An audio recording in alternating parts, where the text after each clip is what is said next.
All of us lost in our bet last night. Oh, yeah? How badly? He was out there pretty much on time. Rats. Yeah, super rats. Double, triple rats. Yeah, because I said, what did I say? 8:17 and 23 seconds. Yeah, 8:17:23. I went like 8:12, and Bell went with like 8. I can't even forget. 8:18. 8:22. 8:22. Yeah. So there was Son that. of a biscuit eater. Yep. And then there was that. And So who were the big winners on Kalshi?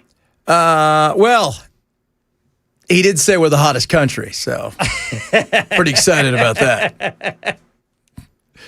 He did say that. I'm like, he's got to say we're the hottest. We're the hottest. It's never been hotter. So hot here. I'm like, but yeah, I'm sure there was several people. But I was surprised. He also did it under, was it 24, 25 minutes?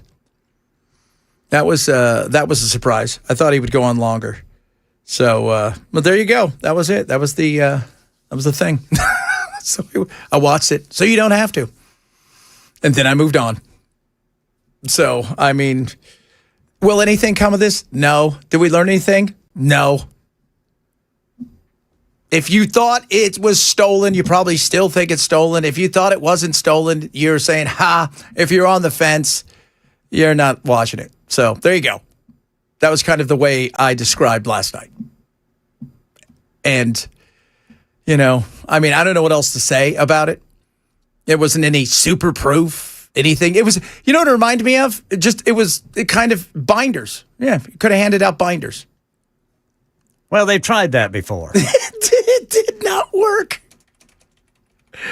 It didn't. Yeah, I remember that. They did try that before. How'd that work? Well, she no longer with the program. She is not there anymore. Yeah, then they found out that she also wasn't good at the job. Just prosecuting regular old people she wasn't good at. But it was as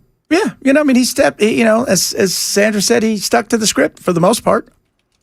So, well, probably because that guy needs to get paid, his teleprompter guy. He's like, you got to do it on the poly market. Nobody's looking at the poly market. Nobody cares. So that was that. And then I was like, okay, I'm moving on. I watched it. Didn't find anything new. I went through pretty much everything they had when it all came out. Pulled it out, opened up all the PDFs, had to change some of them to get, it to let me open it, put it in different files, and there you go. I was like, all right, moving on. Can we do better? Of course. Did they steal our stuff? You can go buy it. You can go buy all the data you want. Hell, half the there's a bunch of states, you don't even have to buy it. You can go down and request voter data info, and they give it to you. Here. So I don't think they need to buy any of those things. And I keep saying, too, it's like, and all these people get paid. I'm like, who got paid? Because I'm open for business, and nobody's asked me to do anything. Ken and I will work for a tuna boat. Yes, sir. We want a good tuna boat, too. None of that crap, right? We're doing good work. If we're pimping your country, you better give us a good tuna boat. Yeah, a tuna boat and a trailer to haul it on with my 2013 Elantra. Parked right next to you today. I'm like, I don't want to park this car right next to Ken's. It makes my car look like crap.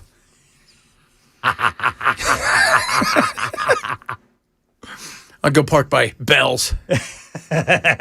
So, and that was it. I mean, I was like, okay, is he going to say Bigley? Is he going to, what was the one you said he was going to say? Decimated. Decimated. I don't remember him saying decimated. He didn't bring up Iran, did he? Nothing. I mean, there was no, he came out and he talked about inflation. We're the hotliest, we're the bigliest. The stuff had come down a little bit. It's the greatest it's been in 6 years. But he only did that for a short period of time. And then it was right into, look at all the stuff that maybe sort of could have happened. Yeah, okay. And then whatever. Fox actually had on one of their slugs, it said that we decimated the IRGC building. I mean, let's just put it this way. Fox last night, they went to Hannity, who was very excited. He's like, doing his thing, very excited. And he goes to a lady, and the first words out of her mouth were, I'm not going to confirm or deny any of these things until we have a chance to look through it and go through it thoroughly, because Fox has been there before. And today on Fox and Friends, you know how much they talked about it? Zero. None. Not even to mention. So I don't think it had the intended I don't know what it was for. I think it was mostly to get people to maybe call your peeps and get them to push Thune for the SAVE Act, which isn't going to happen. So there you go. And now what? Even some people that want it are like, you can't do it now. You can't. It'll be impossible to implement it. It'll be a giant nightmare. And then that's going to cause chaos in certain parts of the country. And then that's not what we want either. I'm like, well, that's true. People are, how about just a straight voter ID? Why can't we just do one thing at once? You guys can't walk and chew gum. Well, then just do one thing. So, yeah, it was kind of like the UFO stuff. You know what somebody, you know what it reminded me of? And then I saw, was it Chris Saliza said this? Do you remember the Geraldo with the Al Capone safe? And you're like, what are we going to find? Dirt. We found like water. Remember there was like rusted water and everything. Like there was nothing in there. It was there mud. was a mound of dirt and one bottle. Yeah, There was a bottle. It was just an old glass bottle that was empty. And I've never seen somebody look so humiliated in their life. He's looking at the camera and it's like, why did I do this? Because that was big. I mean, that was a big deal, Fox, when they did that. Because Geraldo, if you guys remember, that was like they thought they were going to get all kinds of stuff, but you didn't know what was in there. It was a big deal until it wasn't. Until it wasn't. Until it was a wah, wah, wah, wah, wah, wah, wah, wah, wah. And then everybody moves on. But yeah, he didn't really, he stuck to the script. Is that's from Price is Right? I think so. Yeah, that's whenever somebody was, they apparently, whenever you spin the big wheel. Oh, and you got the zero? Yeah. Oh. Wasn't a huge Price is Right. I was more the whammy guy. Remember the whammies? Big bucks, no whammies? I don't remember that one. You don't remember that little thing with the little goblin that goes around to the devil and you have to hit it? I remember it. And do you remember they did that guy figured out the pattern? And they did a movie about it? Yeah. They did a documentary on He how figured out the pattern and he knew exactly what to do and when to hit it time and time again. That was pretty awesome. Interesting. Yeah, that was. In fact, I think they actually did a movie with Zach Galifianakis played him.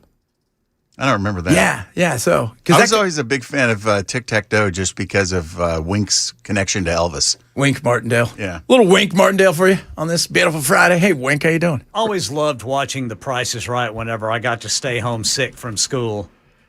Oh, that's right. That was everybody's big thing, right? When you're sick, and you're never sick on a Friday, because if you're sick on a Friday, then you don't get to go out over the weekend. Exactly. You will drag your ass to school. If you had a gunshot, you are not missing Friday because I'm not going to be in all weekend, right? Yeah, there's no way I was going to look outside and see all my friends riding by on their bicycles. No chance. No, you could sprain your toe Sunday night, and there's a good chance you would need a full body cast and not go to school on Monday. Oh, yeah. It would go all the way up to your stomach. Yeah. You would totally, just like this horrible situation with the bell. You'd smash your own foot, break the bones just so you didn't have to go. You'd be paralyzed, and you're like, I'm going to go to school, Mom. She's like, you can't. No, just get me out of this bed. I don't want to miss anything. I used to hide in the bushes in front of our house and face away from the street. So when the bus went by, I could honestly tell my mother, I never saw it. I had to stay home. I never saw the bus. Never saw the bus? Yeah, because I was turned around. I couldn't see the bus. Because I closed my eyes. It doesn't exist. Yeah, it's exactly. If I close my eyes, you can't see me. Oh, goodness. Oh, that is so awesome. The Price is Right was interesting. It was. That was just neat because you thought, when you're a kid, it's like you realize, oh, wow, people do stuff during the day when you're at school. Yeah. Yeah, there's other things going on. I'd feel weird. It's like that first time when you wake up, when you're not in school anymore. You're either going to go to college or you've got a job, but you don't have to worry about going back to high school. And, it's that first thing when everybody's going back to school. You're like, this is weird. Not me. I was in Europe, but still, it was weird. It was so weird. But yeah, it was so weird watching stuff when you were sick. My mother would never let me. She would never let me stay home. Didn't matter. I could have vomited on the teacher, and she's like, "Did you clean it up? You need to stay there." Oh, man. Yeah, That's too bad, Brother Chad. I know. Because she wasn't home. I was a latchkey kid. Yeah. Or they'd let me walk home. Again, parenting and even watching of children was way different in our day. Yeah, man, we in fourth, fifth, and sixth grade, man, we'd walk home, and a lot of us had to cross a busy highway, and there was no crosswalk. We just had to wait until there weren't any, or until the cars were far enough away we could make it across, even if we fell down. Even if you fell down. So, how young were you when you got to walk home? Like when or ride your bike? Oh, I was second grade. Yeah. That was. We lived across the street really from the school, so maybe 100 yards. So I would just get up and walk out in the middle of class. Sometimes just walk home. My mom get a call at work, and then somebody called the house. I'm like, "Hello." She's like, "Why are you home?" I said, "I just wanted to leave." And she's like, "You got to go back to school." It was a different time. Again, it was a different time. Just people would leave. Just. Yep, there's my house. Why am I not there? Yeah, it was such a weird. I was thinking about that the other. It was such a weird time because I was watching something that had to do with the '80s, and I don't know what it was. It was about the Cold War, but they showed like kids riding their bikes and stuff, and I thought, I remember those days. I tell my son, dude, be footloose and fancy free, because let me tell you, some adulthood is going to hit you right in the grundle.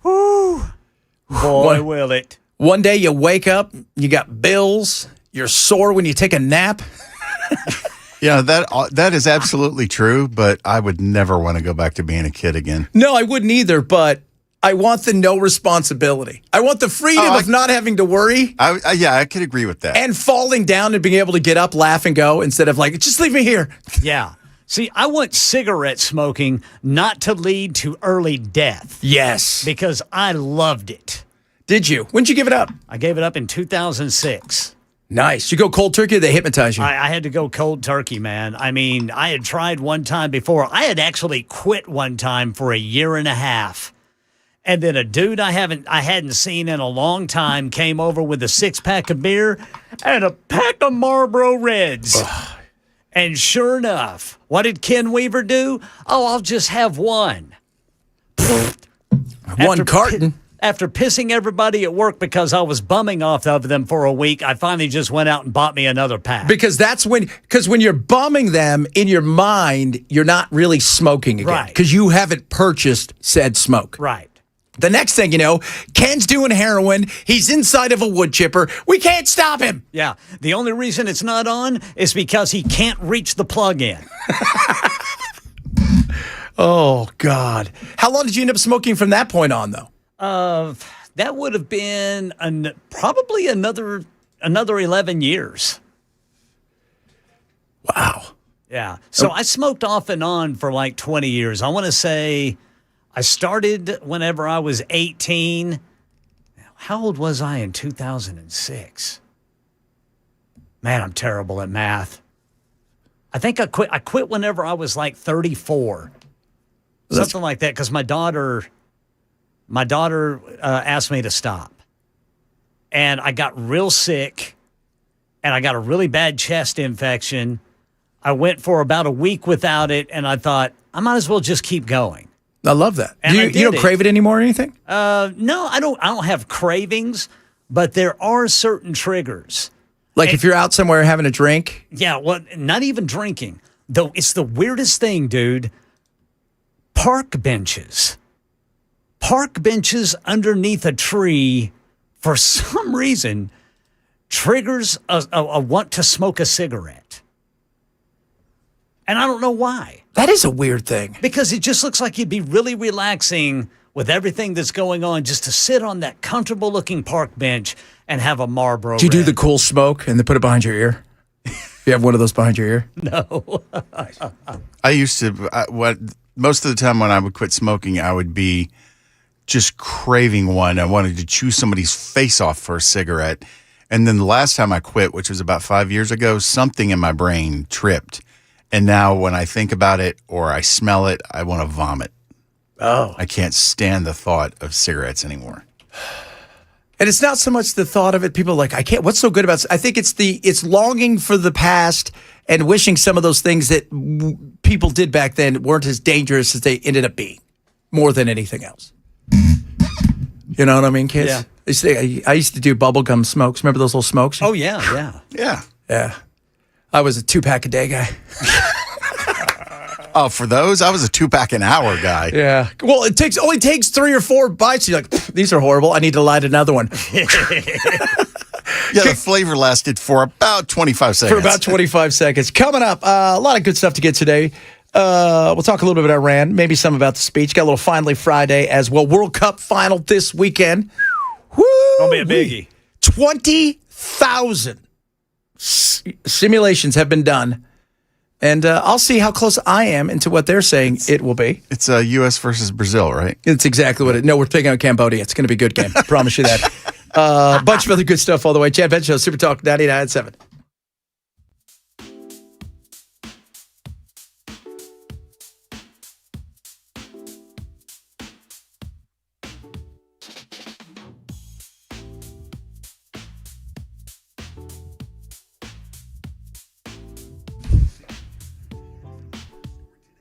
All right, guys. We'll talk about Bulwark Capital next week. So 6 days from now, 5:30 our time. An amazing opportunity for you to take a peek at what Bulwark does. They're up over 70+% from January of 2025, and it's growing, and they're doing quite well because they have a global outlook on stuff. And there's a lot of things out there that people worry about, but they don't pay attention to, which is the surprise. And that's why this entire webinar is called Market Blind Spot. Totally free, takes about 45 minutes. They're going to show you what they're all about: risk management, lower risk, lower cost, lower volatility. And the way that they do stuff is amazing, and a global outlook on things, because they want to show you that, look, it's not just here. Globally, opportunities everywhere. And on top of that, just in case things go another way, doesn't mean you can't profit from it. So don't be surprised. Market Blind Spot webinar, Bulwark Capital, next Thursday, 5:30. Sign up for it now at knowyourriskpodcast.com, KNOW, yourriskpodcast.com, from Bulwark Capital Management.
All right, drivers, we got an injury crash in Glencliff. This is Briley Parkway westbound at East Thompson Lane.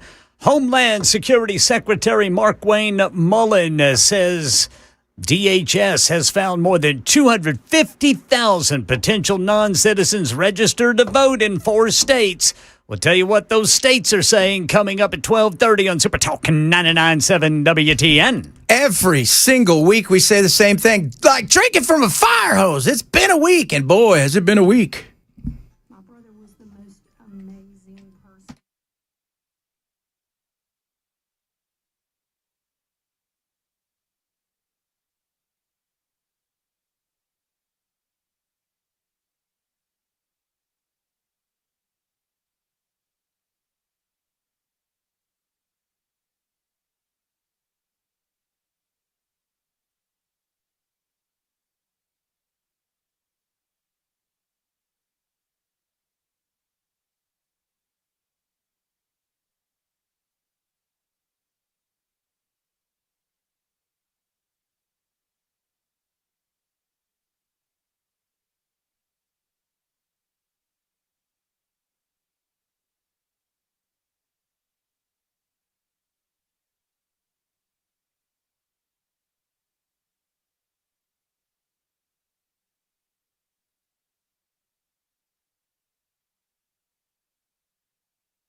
Yes, you are out, but you get to play tomorrow in the third place game. So congratulations to you.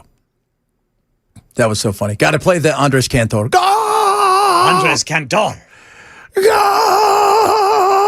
And he's going to be calling the final, right? He is going to be calling the final. Absolutely. Absolutely. Where's he from? Argentina. Lives in Los Angeles. That's a little biased, isn't it? No. Not this, no. He's He's like that way. By the way, that's Andres' call for goal and everything. More emotion in the last World Cup on it when they won because he never thought, and his son was there, and his son was born in America. His son's awesome. You could hear it, but yeah, the emotion's there. There's nothing wrong with that. He's going to be like doing color commentary. France sucks. No, Spain. It's Spain, right? Yeah. Be like, Spain sucks. Argentina should win. And he'll be just repeating that over and over again. Nah, he's good. He's good. And do you speak Spanish? Do I? Yeah. I can barely speak English. Yeah, that's true. There's no doubt about that. A little odd, but true. But yeah, he'll be doing the game. And then John Strong and Taylor Twellman are doing the English version on Fox Sunday. All right, coming up. Talk a little bit about last night's speech. Some more about Iran. See what oil's doing. Plus, we know Yo quito Taco Bell. Donde este baño? Talk a little bit about that as well. Chad Bet Show, Super Talk 99.7.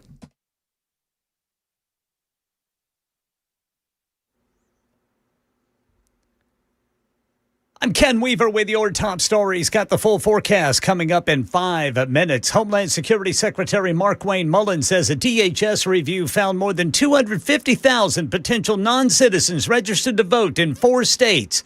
They're California, New Jersey, Nevada, and Pennsylvania, according to Mullin.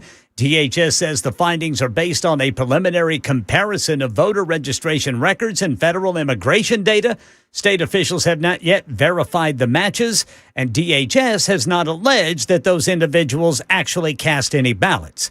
Federal officials this morning revealing new information on the origins of the severe stomach bug identified in thousands of Americans across the country, causing explosive diarrhea. ABC's Hannah Battah has the details. The FDA has identified a single supplier of the lettuce from Mexico. Taco Bell now voluntarily removing the lettuce, saying the affected ingredient from our supplier is being indefinitely removed from our supply chain nationwide and will be replaced within 24 hours in select states. The CDC has reported nearly 7,000 cases across 34 states, including nearly 100 hospitalizations. The Washington Post and NBC News are citing official sources claiming the Traceback investigation led to Taylor Farms as the supplier. That's the latest news. Weather is next. I'm Ken Weaver, WTN News.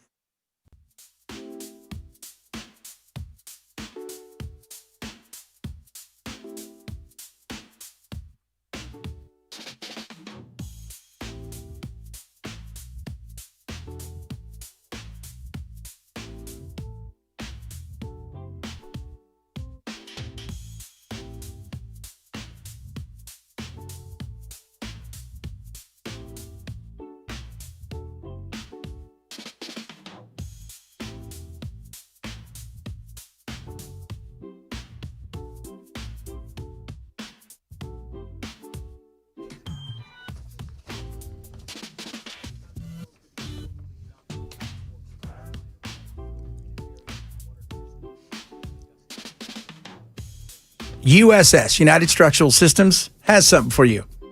A great payment option going on through the end of this month. And when it comes to that, you might need it if you let things go too long when it comes to your home, especially your foundation. Those cracks tell stories. Are there areas in your house you're not quite sure you can see something, but much like an iceberg underneath, it's huge, but you don't really notice it that much up top. Then you go find out that you've had water in places you couldn't get to, and all of a sudden, wood rot, mold, or better yet, you don't get to it, and oh my God, your foundation goes sideways, and you're like, oh my God, what am I going to do now? I got to get a whole new foundation in here. I should have took care of it. That's why USS come out. They're going to give you a free inspection, not going to charge you anything, and the beauty is they're not going to sell you anything you don't need. So take advantage of their amazing, incredible payment options. 10% discount when you pay in full. Fix it now, pay later. 18 months, no payment, no interest. Choose 36 months, no interest, low payment options for qualified homeowners. Call USS today, 615-488-7855. That's 488-7855 or online at USSTN.com.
Taco Bell.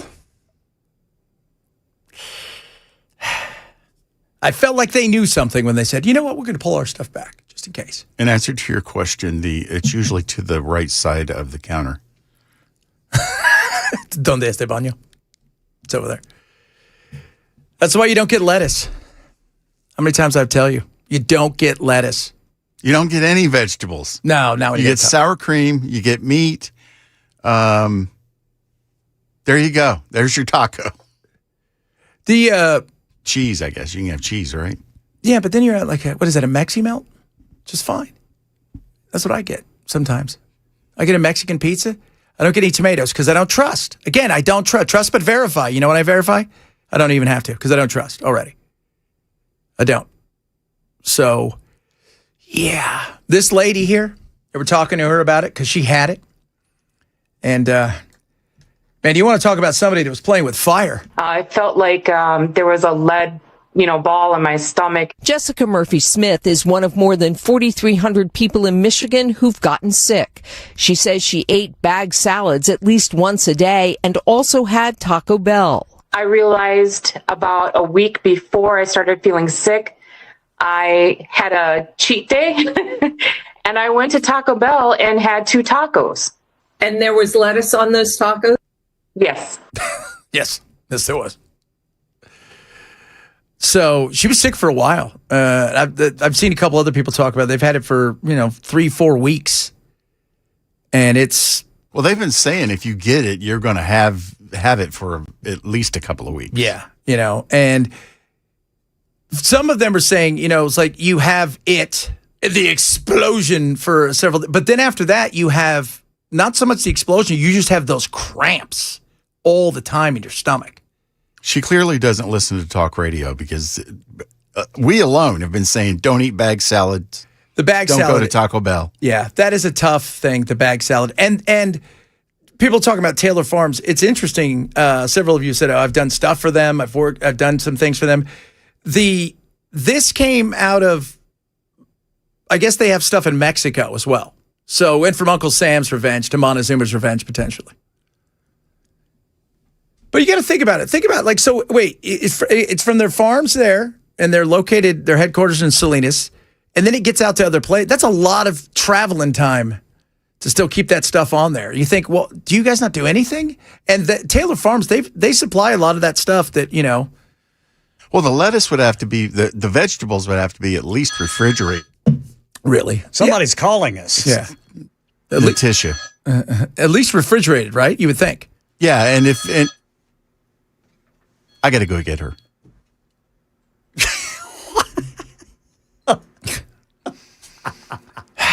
That's my guy right there. Wally is in the break room fixing our coffee machine, boys. I mean, he's not fixing it; they're just reloading it. Oh, Wally's bean machine. Wally's bean machine. Oh, So- bean machine. Bean machine. But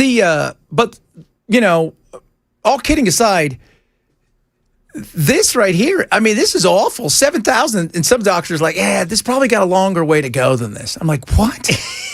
I can't eat I was just getting ready to start eating good again. Well, remember, dude, it takes 2 weeks for it 2 to actually weeks, that's hit you. right. 2 weeks. I'm just glad it wasn't eggplants because it's almost been 2 weeks since I had that eggplant. Yeah, as long as it's not Taylor Farms, I guess you're okay. I guess, because right now it's like the Washington Post and NBC are citing officials who say the lettuce was supplied by Taylor Farms. Yeah, and they do those prepackaged ones. Yeah. Like when you go to Walmart or wherever. I'm not saying it's there, but that you see those ones where it's packaged. So it just we've been telling you guys for a long time, stay away from fruits and vegetables. And fortunately, Tennessee is not one of the states where Taco Bells were supplied by this lettuce. No, but they did. But they did the right thing. They did the right thing. It's like they knew potentially. Yeah. I got worried last week. My tummy's a little burbling. I thought, I remember that. I got a little burble in my tummy. What can that mean? Or could it be that I haven't eaten and I had an energy drink, which is always a possibility. I didn't eat yesterday. You didn't eat at I was all? telling Belle, I came in yesterday. I didn't have breakfast, and then I had some peanuts and a Snickers bar. and I didn't eat until I got in today. Interesting. It was weird. You just weren't hungry. No, not really. Not until I was about ready to go for bed because I went home and I lied down for about an hour because I knew I had a lot of work and I was going to be up late and watched this Trump in the speech and then I had a couple interviews to do and did all that stuff and get ready for today, show prep. And then when I was about ready to go to bed at like 10:30, I was like, I'm hungry now, but I'm not going to eat right before bed. And so it was so weird. It's so weird. I'm also now like weirded out, but like I open my fridge. I'm like, what could be poison in here? Could there be cyclosporiasis in here? Yes. More so than I did with COVID. Yeah. Because I was like, I'll take a chest cold every day over a Yeah. every day. I'm a little disappointed, man. She didn't wear a fancy hat. She didn't. So tell everybody who's coming on at 1:00. Natasha Brooks is coming on to talk about her run for the mayor's office on the Republican side. Yeah. Taking on Freddie. Taking on Freddie. And she wears way better hats than Freddie. What are you going to think of those apples, kids? And nicer purses. Nicer purses. Nah, Fred's got some nice purses. I'm kidding, Freddie. Settle down. Settle down. I did watch last night. There wasn't a smoking gun. There isn't. And, I know that they're out there today. What'd they say? There's 278,000 people that are on the voter rolls that aren't supposed to be. And the states are already pushing back. And, you're going to have this. How does this end? I mean, honestly, you're looking backwards. You're not looking forward. People care about the cost of life and whether or not they're going to be able to afford life and the rising cost of gas and the rising cost of, just everyday goods, which are about to get a little bit higher. And it's, what? We should all worry about this and whether or not our stuff, we got integrity in our elections. But last night, there wasn't a smoking gun. There wasn't. It was a lot of, they could have, but they didn't. And they wanted to help so-and-so. But then it says up here that the Russians were actively trying to get you across the line. And that's in your report that's out there. It's of course there's influence. We do it to every country we can as well. It's what we do. It's what everybody does. Everybody's trying to get influence and push stuff. So it's, every single election, we need to step back and go, what did we get absolutely right? What do we need to work on? How do we make it more secure? The reasons our elections are so hard to pin down and do something is because every single place does it completely different. When something's uniform, that's easy. But there wasn't any smoking gun that they changed anything. There wasn't. It was a lot of stuff that we kind of already knew. There was, and do I think anybody's going to jail? I do not think one person's going to jail for this. And if it is, it's some goofy scapegoat that was like, who collected signatures in Michigan after they get out of the toilet. But, that was, I stayed up, I watched it. I was just glad it didn't go on for hours. It's 25 minutes in, out. There's all of the information out there. I dug through it. I went through pretty much everything last night. A lot of it's redacted too. I don't know, you guys, have you seen any of it? You guys probably haven't because you have a life. I'm talking to you, Bell. I'm talking to you, Ken. You guys do have a life. I'm working on a story about it right now. Are you? But I'm not seeing any official documents. Yeah, okay. Yeah, so I got all the official documents. They're easy to get out there. Go to wh.gov, election-integrity. Integrity! Like Tegrity Farms. And you go and you download everything and you go through it. It was a lot of, look, this could have happened. And the sad thing is our data's out there. It's everywhere. You guys hear me talk about it all the time. Our data, it is free. Even Trump said last night, well, they could buy it. Yeah, why would they steal it when you could just buy all the information? That includes our government. When we talk about flock security cameras and all these things, All of that stuff that sticks around, what do you think they do? They sell that data on. They sell the data on over and over and over again. And that's the sad thing. So there's just, to me, I looked and I thought, there just wasn't there. You know, I think a lot of people were hoping it was going to come out, drop all these names, but that just wasn't going to happen. We'd have heard it by now. It was China's fault. Okay. North Korea, Venezuela, kind of, sort of, but not quite sure about Venezuela. Russia's always Russia. Got to get on with the Russia. But yes, they're always trying to influence. Didn't mention Israel. By the way, they've done it on numerous occasions.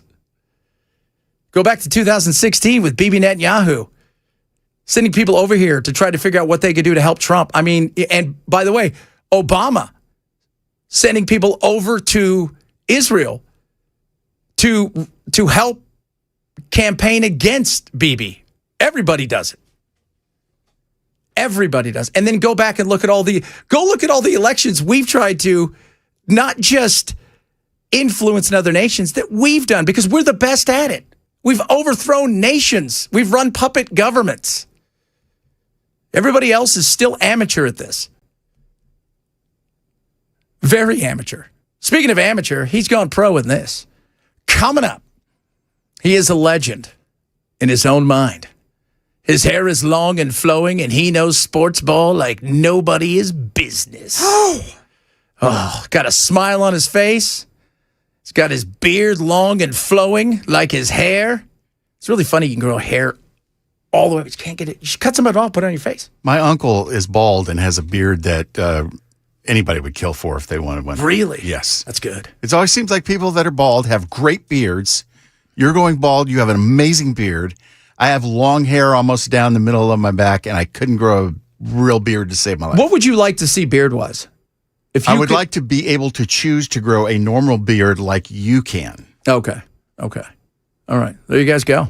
We're going to be taking donations next week for Bell's Beard. We're going to call it the Bell's Beard again. Fund. Huh? Take up smoking again, Brother Below. Oh, yeah. You literally could be Santa Claus at Christmas if you wanted to. I do. I play Santa. I got my. remember that? Yeah, remember? I've got my costumes and everything. That was cool. My suits. Oh, yeah. By the way, next week, get ready for it. Friday, I'm wearing it in. It's Shark Week. Got my shark outfits. Is it really? Yes. It starts next Sunday. Okay. But don't worry. I got all my shark outfits. What? Chad Benson right. Show, Super Talk 99.7.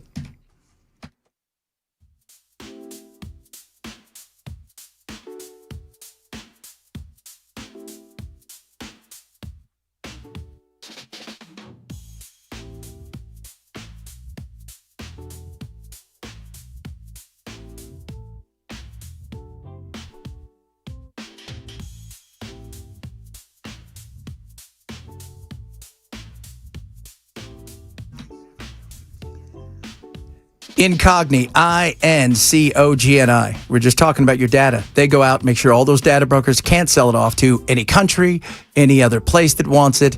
That is what they do, and they're better than anybody else. They've gotten me off, I think it was 413, 415 when I last checked the dashboard today, because they got this cool dashboard that shows you, and it also shows you the ones they're working on, and it shows you if anything pops up anywhere else, it squashes that down.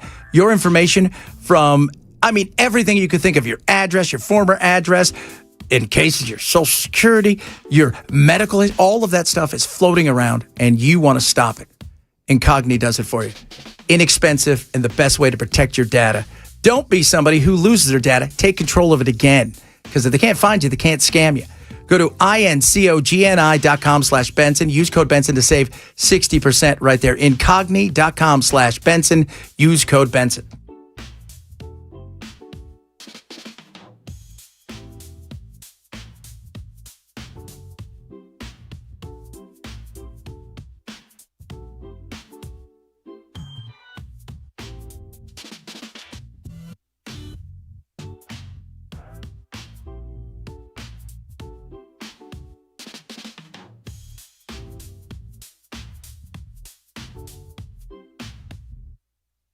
All right.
All right, drivers in Glencliff, we've got an injury crash. Briley Parkway westbound at East Thompson Lane. Then Two Rivers, a crash blocking the right lane. Briley Parkway northbound at Opry Mills. The Department of Homeland Security is threatening to strip states of federal election-related funding. We'll tell you about it at 1 on Super Talk 99.7 WTN. All right, ladies and gentlemen, on this Friday, sit back, relax. Let's do it. Now it's time for Sports with Bell. When you need to know sports information, you turn to the guy who calls basketball shooty hoops. Let's talk some sports with Bell. Yeah, baby, a little sports with Pal. What you got for us, Pal? Lucas Herbert, you know him? Golfer. Sam Burns, you know him? Golfer. And what do they have in common? They golf. Are they from here? They both shot a course 62. record 62. I watched that this morning. Each of them were one stroke away from owning it outright. Yeah, I watched Lucas today. Lucas came in, I think he was 1 over par, and he ended up going 8 under today. Fantastic. Man, 62 is a crazy number. It is crazy. that's good sports report. What's your Brother handicap? When I play a lot, I get down in and around scratch, but I don't play as much anymore. But I used to play all the time. So I loved over the last several years because when I was in. Can you fathom shooting a 62? Oh, hell no. Not on those courses. Like on crappy courses? Not even on. That's an otherworldly thing. I can go 62 over. You can. That's fun. It's fun. I mean, but it's. The thing is, the difference between being like a good golfer, scratch golfer, and a pro golfer, we can't even fathom that. Yeah, those guys are good. You can't even fathom going out there and it's not just you can play some of the same courses. When they go and play the courses, they don't set it up like they set it up for you and I. Much harder, isn't it? Yeah. They get those greens set up. They put the flags in different places that you and I would never get as a weekend golfer. We would never go golf again. They let everything grow a little bit higher, make it tougher. Burns shot his last 3 holes. He did birdie, birdie, birdie, which is just He was on fire. Yeah. He was. I mean, I watched. But today I got up and watched Lucas Herbert. He was on fire. I was like, whoa. Because the British and it's the British Open, so it's links golf, which is fun. Links golf is crazy fun. After at the press conference, he said, "I'm absolutely disappointed, and at the same time, I'm so proud of today." Yeah, well, I mean, you're in it. I can understand. You're 1 stroke away from owning the record outright. Owning the record outright, and it's a major too. That's the beauty of it. It's a major, so it's one of the biggies. And it's the Open, which is that's the old one. It's the old world, and it's so cool. And and the way that they play over there, because you've got to hit shots that you would never hit here on the regular, just old fun courses we go out and play here, because it's so bizarre. The wind comes in. There's no trees anywhere. There's mounds, and there's these bizarre little sand traps in the middle of nowhere. You're like, well, who would put a sand trap here? And then somebody goes in and you're like, oh, well, that's kind of interesting. Herbert is the 97th ranked player in the world, and he shot like he's top 10. Yeah, because on any given day they can. On any given day, those guys will go out and do that. And then the next day they may come back and shoot a 70, which sounds great. That's even par, and the elements could play a role in it. And then you look up and you're like, oh my God, I'm 5 back of Scotty Scheffler. What's that all about? Coming up, Letitia Brooks, she's going to join the program. She's running to take on Freddie. Freddie Mercury? No, Freddie O'Connell. We'll talk to her about how it's going. What can we do? What's her platform for stuff? Find out a bit about her. Straight ahead, Chad Benson, Super Talk 997. Any way the wind blows.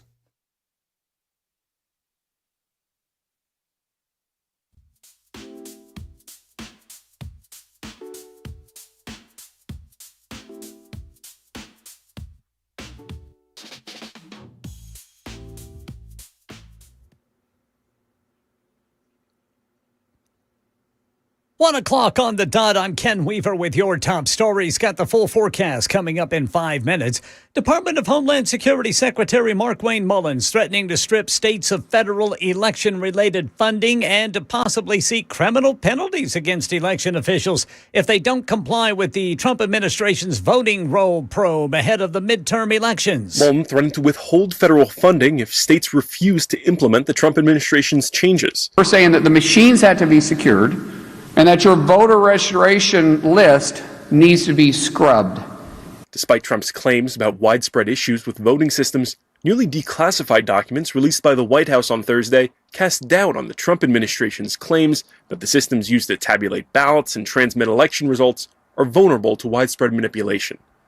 Peter Haralambous, ABC News. Federal officials this morning confirming some information on the origins of the parasitic illness causing explosive diarrhea that's spreading across the country. ABC's Hannah Battah. The severe stomach bug spreading across the country has now been linked to shredded iceberg lettuce served at Taco Bell locations in 5 states: Michigan, Ohio, Indiana, Kentucky, and West Virginia. The FDA has identified a single supplier of the lettuce from Mexico. Taco Bell now voluntarily removing the lettuce, saying the affected ingredient from our supplier is being indefinitely removed from our supply chain nationwide. Washington Post and NBC citing sources they say told them the supplier is Taylor Farms. Here in Nashville, the Metro Winter Storm Response Commission says Nashville Electric Service has already made some improvements following January's massive ice storm. During yesterday's meeting, commissioners noted the utility has added a new mobile app to provide outage updates to customers. But commissioners say more work is needed to improve communication and coordination during future emergencies. The group plans additional meetings before issuing final recommendations later this year. Oil prices rise as the war in Iran once again rattles world markets. ABC's Elizabeth Schulze on the growing impact here at home. The average rate on a 30-year fixed mortgage just hit 6.55%. Before the Iran war, rates did briefly dip below that 6% mark, and we know that difference can add hundreds of dollars onto your monthly mortgage payment. Borrowing costs are going up as oil prices rise again. Investors are worried that if oil and overall inflation stay higher, the Federal Reserve will be less likely to cut interest rates. This is putting a big damper on the housing market. That's the latest news. Weather's next. I'm Ken Weaver, WTN News.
Maybe 38. You don't know.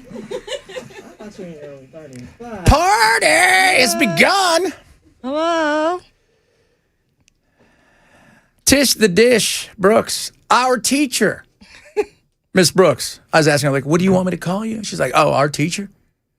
Miss Brooks, Tish the Dish. She kind of let us down on the hat a little bit. I love the hat, man. I had it all built up for you to see her in some really exotic hat. And we're waiting for feathers and all kinds of Okay, stuff. I'll do that next time just for you. So thank you. I love it. So you are running. You're going up against Freddie. You want to be the mayor. Absolutely. Why you want to be the mayor? Been here since 1989, Nashville. Ever since I saw that sign, Davidson Metro, home of the Grand Ole Opry. I now add Fisk Jubilee Singers, home of the Grand Ole Opry. Nashville is just a place that one can come, used to be, I say used to, past, raise a family.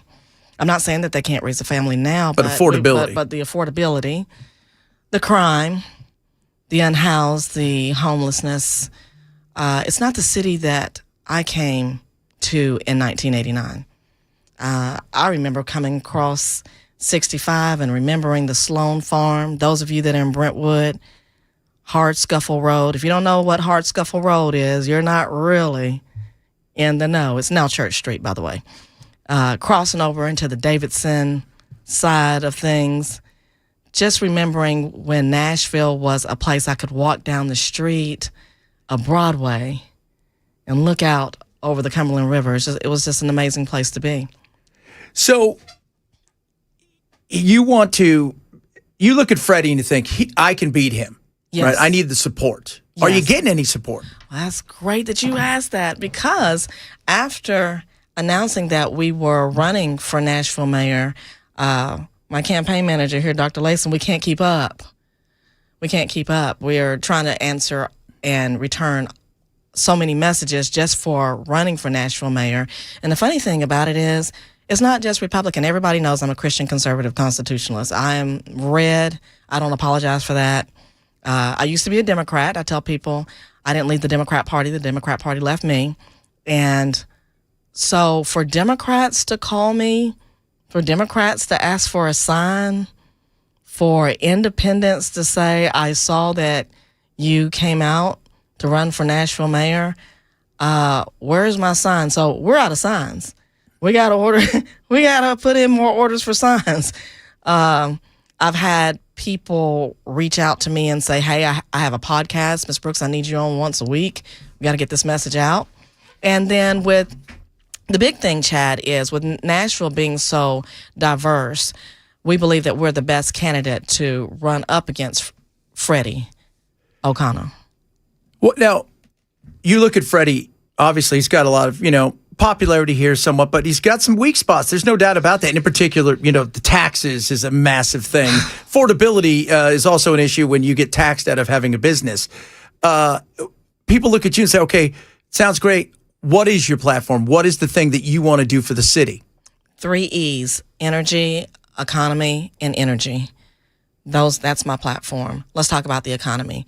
We can't have people renting a couch to sleep, to live in Nashville. We can't have young adults who expect the same American dream that you and I have. I tell people I was blessed. I bought my home for $156,000. That was back in 2004. They don't have that same opportunity. They are looking at rent $2,000, $3,000 for a studio, a bed coming out of a wall. We talk about education. I want teachers to be able to live in the city that they teach. They shouldn't have to drive from Wilson County. They should not have to drive from Rutherford County, Murray County, to come teach in Nashville. Talk about the economy again. Our small business. I'm a small business owner. I tell people all the time, I can tell you who's in office by my business taxes, like president. Yeah, who's in office. And when you have Acme downtown closing because of taxes, that's been with us. That is our life. That's our history of Nashville. That's insane. And to say that, I'm going to go up yet again, that's a no-brainer for me. And for our favorite restaurants, look at our restaurants that are closing. Some are coming up again. Some more names are coming up. They Yeah. can't afford it. So there's 3 things I like to do.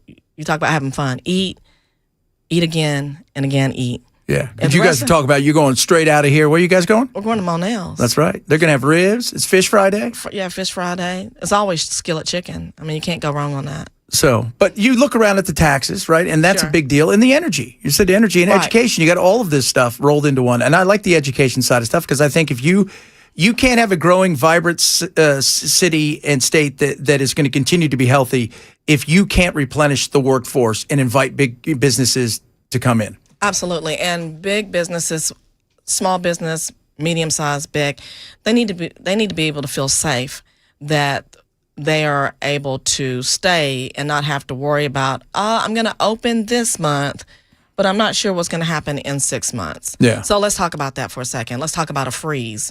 We need to look at where the taxes are now, not just for the businesses, because businesses, number one, but number two, our seniors and our special needs, our disabled people, they can't keep affording these tax hikes. I mean, heck, I'm looking at my tax hikes, but we need to talk about a tax freeze. We really do. And we need to look at, we talk about DOGE on the national level. We're going to have a great team, great cabinet. We're going to dive in and see where all this unnecessary spending. I heard from the grapevine we're spending $100,000 on some toilet paper. And I'm not kidding. I mean, I'm having fun with it, but I'm not kidding about it either. Well, yeah, because there's a parasite going around. We had to get special toilet paper because of the whole thing. Yeah. No, but are we spending, is that $100,000 in toilet paper or is that $10,000 in toilet paper that we decided Correct. to spend $100,000 on? That is correct. Okay. And then, especially, we go back to energy. Let's talk about this ice storm. Okay. Yeah, Bell's favorite thing in the world, talk about that. We gonna talk about that. Yeah, You know Teresa why? needs to be Because fired.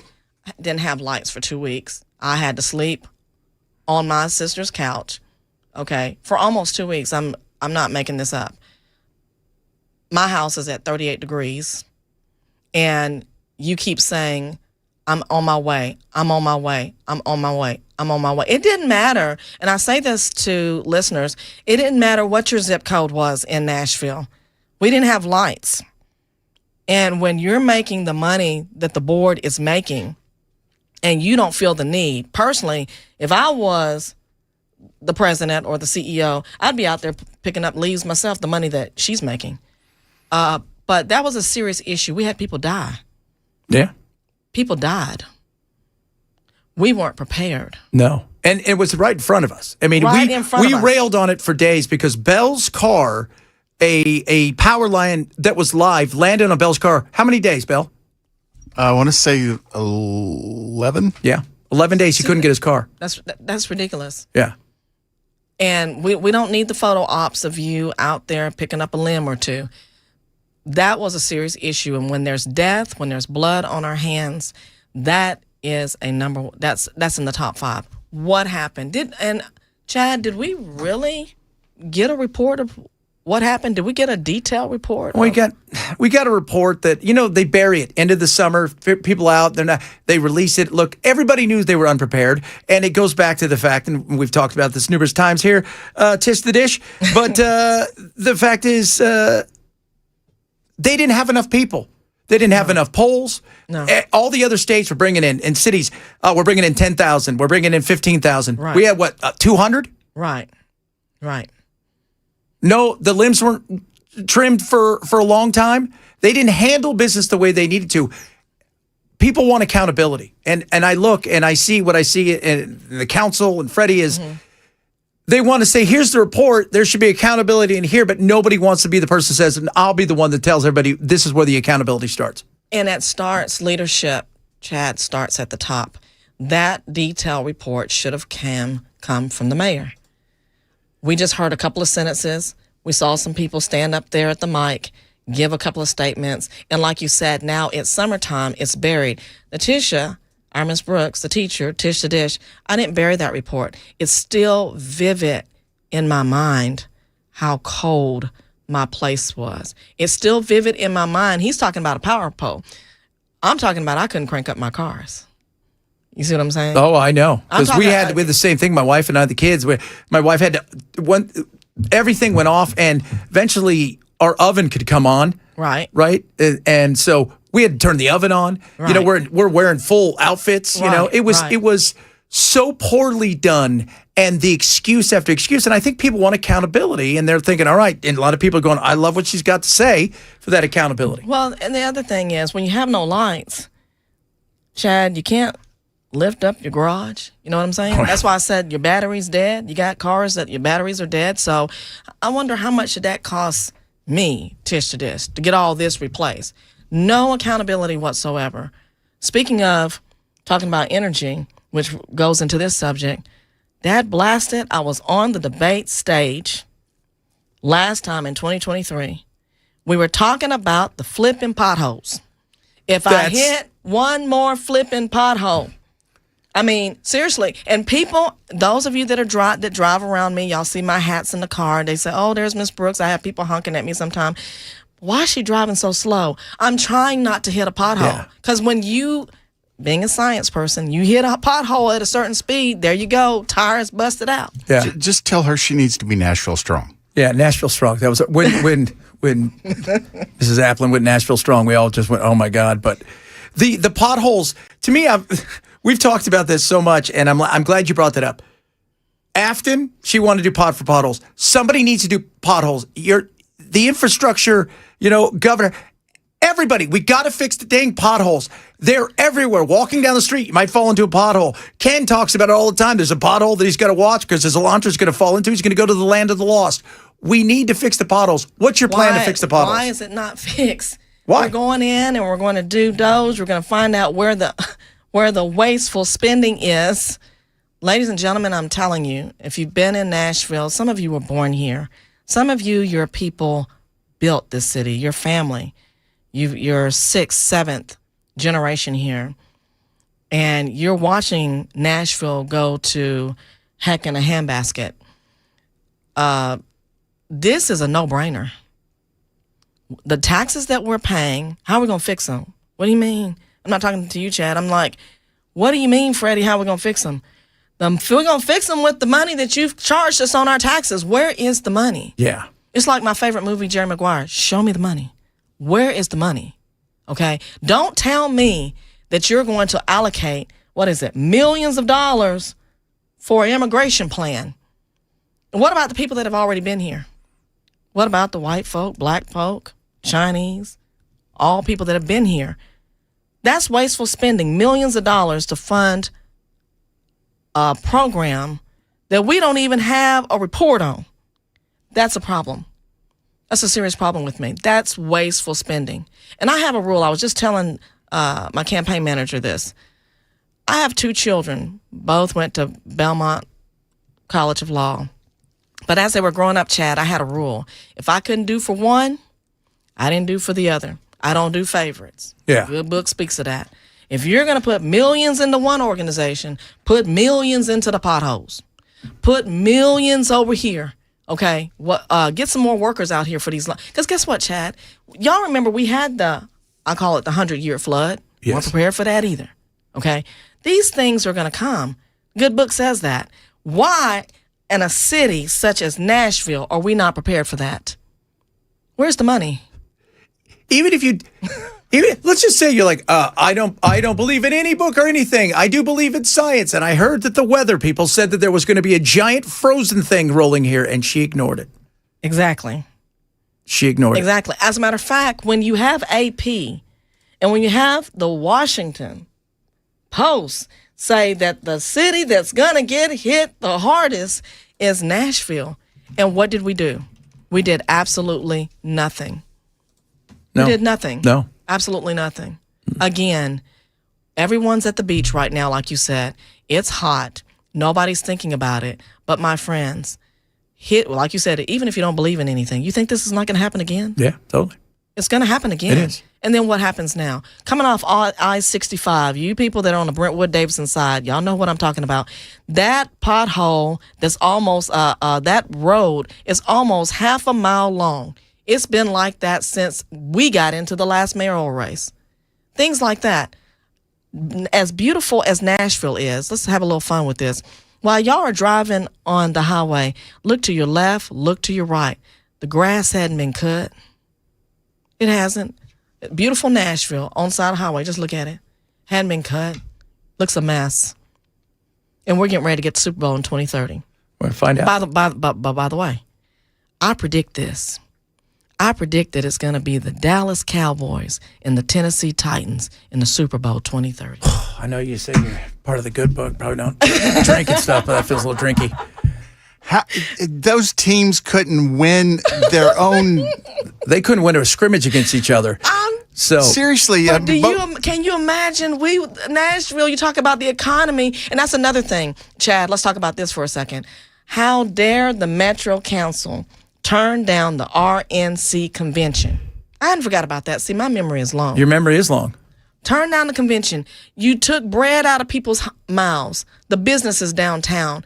The hospitality. Do you know how much money? I don't care if it's the DNC convention, the RNC convention, the AME convention. I don't care. Because when you're there, the whole thing is about bringing stuff here and facilitating. All right, you're going to stick around for another segment because we've got a couple questions for you. Tish the Dish is here.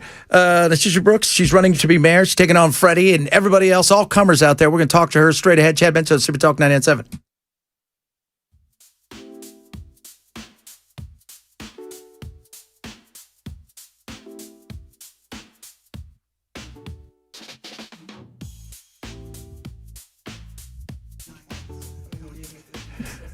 Relief Factor is awesome. I take it every single day. You guys should take it as well. Aches and pains in your joints and your muscles. It's inflammation. You don't like it. Relief Factor comes through, knocks it out. That's what it does. And you'll feel it quick. $17.76 for a 3-week quick start. And it works from the inside out. It's not one of those things where you take it and you're like, okay, is it masking the pain? No, it actually works. Formulated here. It's naturally formulated. And that's the thing that's amazing. It's non-addictive, which is incredible because there's way too much stuff out there that's addictive. And it's third-party tested purity and potency. If you're sick and tired of being in pain when it comes to aches and pains, inflammation is the number one thing for it. Let's get rid of it. Let's do it with Relief Factor. Go to ReliefFactor.com and get yours now. $17.76, 3-week quick start. ReliefFactor.com. 800-4-RELIEF. 800-4-RELIEF for Relief Factor.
We've got a conservative Republican running for mayor of Nashville. She's on the air right now with Chad Benson. And coming up at 1:30, we'll let you know one of the main issues she says she is going to focus on. Other top stories, too, on Super Talk 99.7 WTN. All righty. We're back. We're rocking it. Conservative, Republican. Tish the Dish Brooks, our teacher, Mrs. Brooks. Mrs. Yes. Brooks is here. You're running for mayor. Yes. Okay, all these plans you've got, what is the plan, though? The plan, the things that you want to do, potholes, all of this stuff, energy, make sure we get some of this infrastructure down, that we look at this, because we got to be able to pay for things, too, and you're talking about Doge. Right. But what is the plan? Well, we didn't mention this. Mental health. That's always been something that I've advocated for a long time. We've got to unhouse the homelessness, crime. I'm telling you, it's mental health. I said it the last time I ran for mayor. We can't have people on the streets. We need to get mental health facilities up. They need to be up yesterday. We need to pass a budget that includes that. That's one of the plans. I want it to be said that we cannot be joining Memphis in crime. We're number 7. I don't know if anybody's looking at the rankings. I am. I pay attention. I want my children, which are grown now, and their children, my grandchildren, to have a safe place to live. My son was born here. We raised them here. I want them to be able to do the same thing for their children. The next plan that we need to discuss is, because I'm a teacher, we've got to work with the school board. I'm looking at some money, and I know where the money comes from, but I'm looking at what's going on at the school board too. I want to work with the school board. I want to help really on the academic level. I want teachers to be able to teach again and to enjoy their lives. I'm seeing some things that are happening in the classroom. I want teachers to be safe. We need to make sure that we have resources, and they're there. We need to make sure that we have other resources to make sure that teachers are safe. I don't know if you're aware of what's going on, but a lot of teachers aren't safe. And they don't feel safe. And that's leadership starts from the top. And being an educator and being retired, as I've gone back into the classroom, I'm like, oh my God, I didn't know all this was going on. When you and I were growing up in the classroom, you just didn't do some of the things. No, Miss Winston, my teacher, she'd have snapped your head off, and my mom wouldn't have cared. You shouldn't have done something stupid. Absolutely. So that all sounds great, but do you have a mapped out plan? Because you're going to have to deal with, obviously, the board. You're going to have to go through. There's going to be a lot of things, with the city council and everything, where, they may not fall on the same side in certain things. How do you work and get a plan together? Because there's going to have to probably be some compromise. One of the plans is to have a mayor that can work with the state. This bickering back and forth with the state and the legislature has to cease and desist. We're not getting anywhere with that. That's just the reality of it. The majority of your funds come from the state. There's not a working relationship right now. And so if the state is passing a law on this and you are going against that, that's a problem, okay? So the plan, one, is I want the state to know that we're going to partner, we're going to work together, okay? That's number one. Number two, listening. Again, I go back to the 3 E's: energy, education, economy. It's on our platform. It's natishafornashville.com. Look at where we stand on the issues. If we don't, and I'm telling you this, Chad, if we don't follow this platform, if we don't follow this plan, those that are in the surrounding counties, we already see it. I know because I'm out there all the time. Those that are in the surrounding counties, it's like a rash. You scratch that rash and it eventually spreads. Our problems are eventually going to spread to these other counties. Nashville is the hub. And if we can't be safe in Nashville, and if we can't get it right in Nashville with the state, then this is our last shot. I'm going to give it everything I got to help save Nashville, to get common sense, fiscal responsibility back to Nashville. That's what we need. I don't want seniors getting notices in their mailboxes every day to sell, and putting up these little skinny homes to make it more condensed. Nashville, if we're going to have the growth, we didn't talk about transportation either. We're at a standpoint. We're talking about traffic. We've got to talk about that. That's in our plan as well. We can't keep moving in this direction with everything that is coming to Nashville. I did not vote on any of this. So when people ask me, and they have, what's your thoughts on this? What's your thought on Monell's moving from the airport? There were 2 locations for Monell's. I didn't vote on that. I've got to move forward with what's handed to me and what we're able to work with the state with. So a lot of people are asking, like, taxes. See, I look at taxes, and nobody wants to pay taxes, but they're a necessary part because you can't have a society. So it's how do we go about addressing some of these issues in your mind where it can actually, what is feasible to get done and what is something that you would really like to get done, but that's a reach. What's a reach right now, and I would like, if anybody's listening, I know there's a lot of people listening, we need to get a transportation plan going. The question is, how do you pay for it? I don't want to go up on taxes, but you cannot go or leave Nashville on 40 and go from 4 lanes down to 2. Okay? Yeah. You just can't. Ladies and gentlemen, I know we don't want to raise taxes, and don't take it that I am going to raise taxes. That's not what I'm saying. But we do need to go back again. I can't answer any of these questions until I dive deep into seeing what is being spent on wasteful spending and see where we can go. But another plan, though, that we have been thinking about is because Nashville is becoming the hospitality city, if you will, charge it to the hospitality tax. Don't charge it to us. People are coming to Nashville. The brides are coming.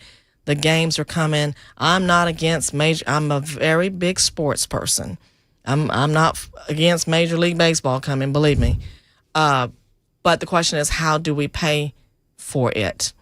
I don't want it charged to the people that have already been here. That's why I said we need a freeze until we see where the spending is going. It's going to be interesting. People want to reach out to you. They want to find out how they can get involved, find out about your platform from top to bottom. What do they do? Natisha Brooks, Facebook, Natisha Brooks 16X, because I might be 55 years old, double nickels, but I have the energy of a 16-year-old to get the job done. Natisha.Brooks, Instagram, Natisha, our Miss Brooks, YouTube, and finally, NatishaForNashville.com. We will raise the money. I have a great team behind us. I'm excited about the team that is with us that we've decided to partner with. And so we're raising the money. It's going to be a great race. And we welcome your questions. We welcome your insights, especially on transportation. My name is Natisha. They call me Natisha Armis Brooks, Tish to Dish, the teacher, batting with Chad, or Chad the Bat. There you guys go. Appreciate you coming on. Chad Benson Show, Super Talk 99.7.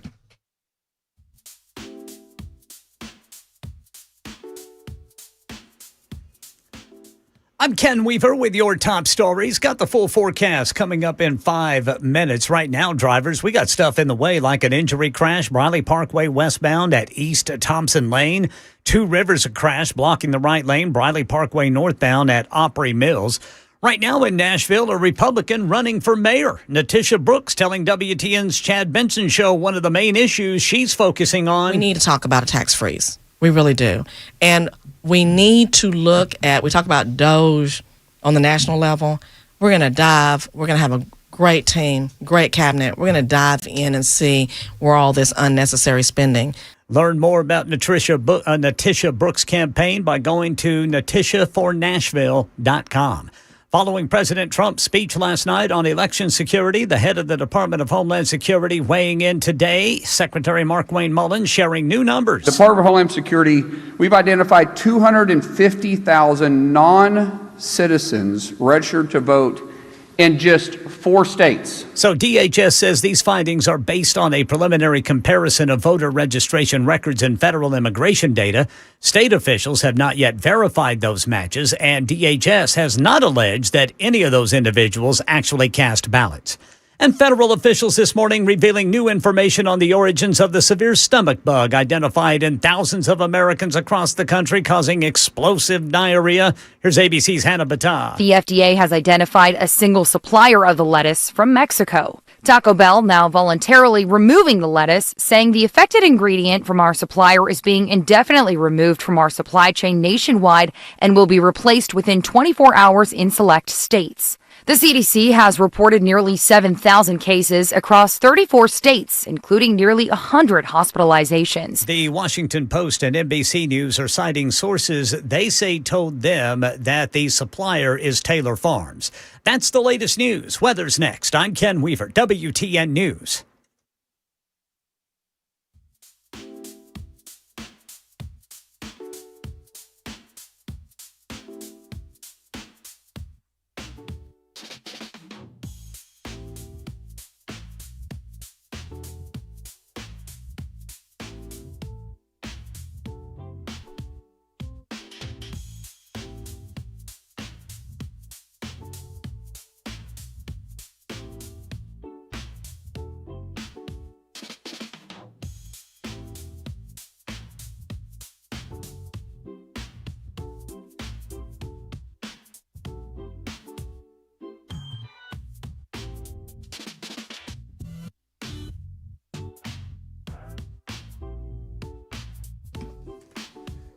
Beacon Capital Management wants to get you out a little something, something. It is called the Retirement Ready Toolkit. Absolutely free. First of all, there's no cost, there's no obligation, and no pressure whatsoever. You call them up at 615-488-9303. They're local. That's 615-488-9303. You're going to get a Money Enough for Life book, a retirement planning checklist, and a guide for maximizing your retirement income. They talk about everything when it comes to retirement, not just the dollars and cents and the income, because you don't want to outlive your income. But if you thought about long-term care, Medicare, what to do when it comes to taxes and the potential of what may be happening to taxes as we move forward and we start to realize we're in a lot of debt. These are the things that Beacon wants to help you with. So take advantage of this. It's totally free. The Retirement Ready Toolkit. Again, no cost, no obligation, totally free, no pressure. They're local. Sit down with them. 615-488-9303. That's 488-9303. Or online at askbeaconnow.com. Askbeaconnow.com for Beacon Capital Management. This is a paid placement.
Appreciate Tish the Dish. Tisha Brooks coming on. Check her out. She's got her platform out there. We invite everybody on. Try to get Freddie on too. I want to talk to him about choo-choo trains. Why are Democrats obsessed with choo-choos? Working on Monty Fritz, too. Yeah, Monty. Is that his Jerry Green? Oh, yeah, Jerry Green. So we're trying to get everybody we possibly can on. To answer your question, though, liberals and Democrats love trains because it's that sweet, sweet 18th century tech. It is weird, right? Like the 18th century tech. Or was it 19th century? It's been around a while. They love it. They love themselves a choo-choo train. You know why they love it? Because usually it's good union jobs. Makes the unions happy. Sounds plausible to me. And the problem with trains is you got to tear everything up, which causes business to be pissed because you can't get into areas in many cases. Oh, and the second thing is you should have put the trains in first. This is the way that works. Much better in that situation. But, we'll see. We'll see how she does. You got to give it to somebody who's willing to go out there and run. Okay? With a smile on her face, facing an uphill battle, willing to go out there and run. I don't care what side of the aisle they're on. They're willing to put themselves out there, and they don't have the machine behind them. And she doesn't really have any kind of machine behind her. I don't understand why the Republican Party has not supported her. That is a great question. Unless they're just worried that she won't take her marching orders and just go. No, I don't know if it's that. If you want to play the game of politics, isn't the Republicans' dream a black woman in Nashville that's conservative? Then they want to check all those boxes, right? Say, look at this. You guys think we're racist? But, they probably want name recognition. But look what the Republican Party has done when it comes to all of these races. They're trying to have their means testing everybody, right? When it comes to how much you got to pay and what you got to do and are you part of the club? Was it Robbie Starbuck? What was the excuse for Robbie Starbuck? He wasn't a real Republican. He hadn't voted a certain way a certain number of times. Who's the conservative? That is it Monty saying, or John, or one of them saying, I'll get rid of the rhinos and we'll make sure that only real Republicans. And it's like, what's a real Republican? First of all, what is a Republican? I know when somebody isn't conservative. I can tell that very easily. What's a conservative anymore? Well, that's a good question. Because everybody will go, people of these guys are rhinos. But what is a conservative anymore? Because you got Christian conservative, you got people that care about the debt, want smaller government, don't want to be involved in foreign wars, et cetera, et cetera. Those are different than the MAGA Republicans. So what is it? I think that's all a fair, question, because there's a lot of people out there that are Christian conservative that care about conservative culture war like things as Christian conservatives more than they care about the small government and stuff of that nature. Just get the damn potholes done. That's what I care about. Somebody get the potholes done, please. I think that's, again, if you can't do the potholes, please, just somebody. Ken's going to disappear into a pothole. We're never going to be able to get him back. Then I'm going to have to go, and then Bell's going to have to go. We're going to have to go locate him, and he's going to be in some prehistoric area. We don't want that. Now Chaka and I are going to take on the Slee Stacks. It's a Slee Stack. So, yeah. Two little fellas taking on the Slee Stacks. Bring them all, baby. I'm going to find Marshall, Will, and Holly. Let's do this. So, but yeah, she was interesting. And, like I said, you got cojones if you're going to run for something. You put yourself out there. For ridicule, for all kinds of stuff. People are going to say things, it gets dirty. It does. It gets dirty and nasty. So God bless her. Good luck to her. She, she's going to need it. She is, but go check her out. Tisha Brooks, see what what you like. Everybody's like, remember Dr. Carol Swain?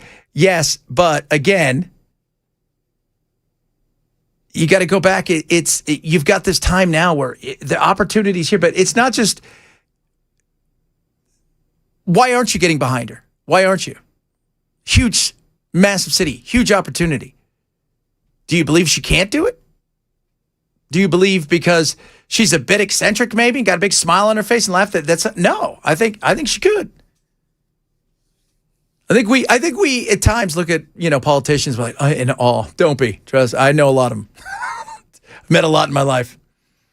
So, but we'll see. Scott Golden, the Tennessee Republican chairman, is a joke. So, Monty is not a Christian, says 8023. He's a wolf in sheep's clothing. Ooh, I get called that almost every day. I got called that a little while ago. I was just having fun with you. You know what's funny? I get called. Sometimes I think people are listening to a show from the day before or something because they'll call or they'll text and they'll say, "Hey, you're a wolf in sheep's clothing, you liberal." I'm like, "What did I say?" And then you say something that I didn't even say, and we weren't even talking about. We were talking about the Rolling Stones. Yeah, we were. I saw old Mick the other day talking about when he wasn't sad about England. The new album? Yeah. No, he came out and said, because he was talking about the new album, but he said, people spend a lot of money to come see us play. And you know what they don't want? They don't want a lecture. They want to take their mind off of life and enjoy 2 hours of music and fun and not have to think about all the other things going on in life. Amen, and he's not a big yacker on stage anyway. No, he doesn't do a lot of talking. It's, play the hits. Yeah, I like that. I wonder what their hits are like. Do they play all of the hits? No, that would be a 7-hour show. No, but you know what I mean? It's like, are you going to play Start Me Up? Are you going to play the stuff? Are you going to play... Shows always open with Jumpin' Jack Flash or Start Me Up. One of those two songs. And their album, they got that new album out. No, they got the new album, so they're talking about that. And so they're going to play that. But you also, you're going to go spend and like he said, you're coming to see us. You're going to spend a lot of money to come to see us. You don't want to hear a lecture from me. Because he was talking about Bruce Springsteen. About him and he's always taking politics to the stage. Always. It's just, you know why the concerts are now 4 hours long? Because 3 hours of him yapping about politics. Born in the USA. So. My favorite Rolling Stones song is Monkey Man. Or Monkey. I'm a monkey. Really? Freaking love it. For me, the deep cut Rolling Stones is the best of their music. The songs that didn't make the radio, to me, are some of the Rolling Stones' best music. You think about all of the bands that have come and gone. The fact that they're still together. The Stones, dude. They're still together. Except for Charlie. Charlie passed. But Charlie didn't leave. He's still there in spirit. But he didn't go, I don't want to be in the band anymore. Exactly. He didn't. He passed away. Right. But they're all still there. They're all still doing it. And they still say they love doing it. Yeah. Which is great. I mean, that is. That Keith Richards can still do it is amazing. Yeah. The fact that he stands is incredible. I think he's even mesmerizing at that. He'll outlive all three of us. Probably. So he is, he's a vampire. That's why. And then after he does pass, she'll have to smoke his ashes to be able to get any kind of a buzz. But when you think about, you had the Stones, you have the Beatles, then you've got, the Who stuck around for quite a while, obviously, but the Stones continued to go and they continued to make music and continue to make music, which I think is fascinating. Because it's not just to them, they're still doing it. They still feel like they've got something to say. That's what I saw Mick say the other day, that, he still feels like they got stuff to say. They got stuff to do. Well, he's 82? Yeah. After this long, what else is the guy going to do? This is what his entire life has been, is writing songs and performing. So... Yeah. I mean, it is, that's all though, right? Like, what's he going to do? Go get a regular job? He could probably be a financial advisor, but I'm sure somebody's done more of that for him than he's done himself. Oh, totally. The guy's worth, I think it's $350 million. Wonder how they split the money. Well, Mick and Keith get the writing credit. They get the writing credits because they write the songs. And then I think the rest of it is split. I think it's split 3 ways now, and then the rest of the necessary members of the band are paid touring musicians. But it's pretty good if you can get that gig. Tell you that right now. Coming up, got some more stuff to talk about, because that's what we do here, kids. She talks about the, stuff coming here, businesses and whatnot. Paramount is thinking about coming here, which is kind of interesting. Everybody's looking to get out of California. And there's a lot of reasons for that. And by the way, it's not just all taxes and wackiness. The unions have a lot to do with that as well. Chad Benson Show, Super Talk 99.7.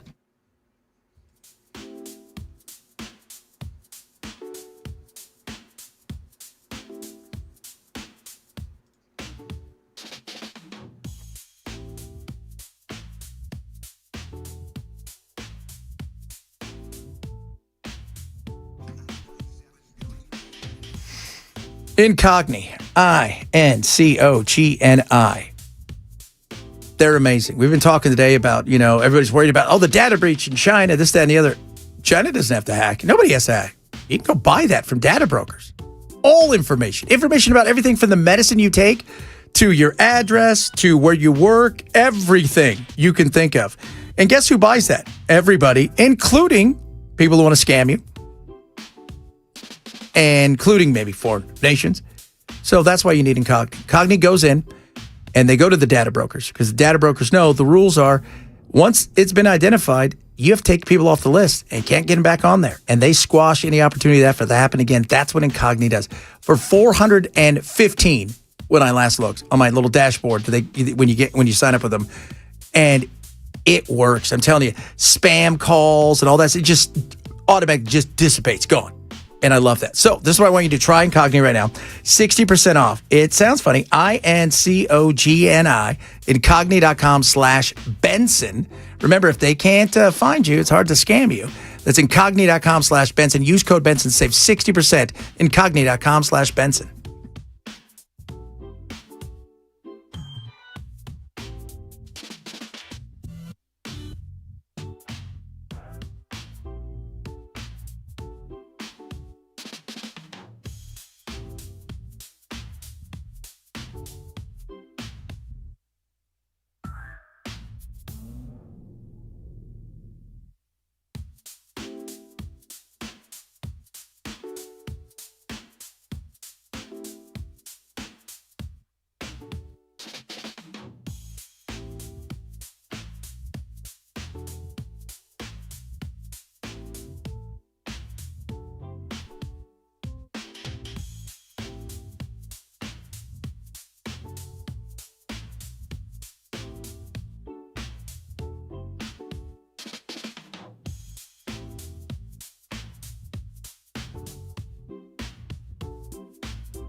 Self-proclaimed conservative Republican Natisha Brooks tells us some of the stuff she's running for Nashville mayor for, coming up at 2 on Super Talk 99.7 WTN.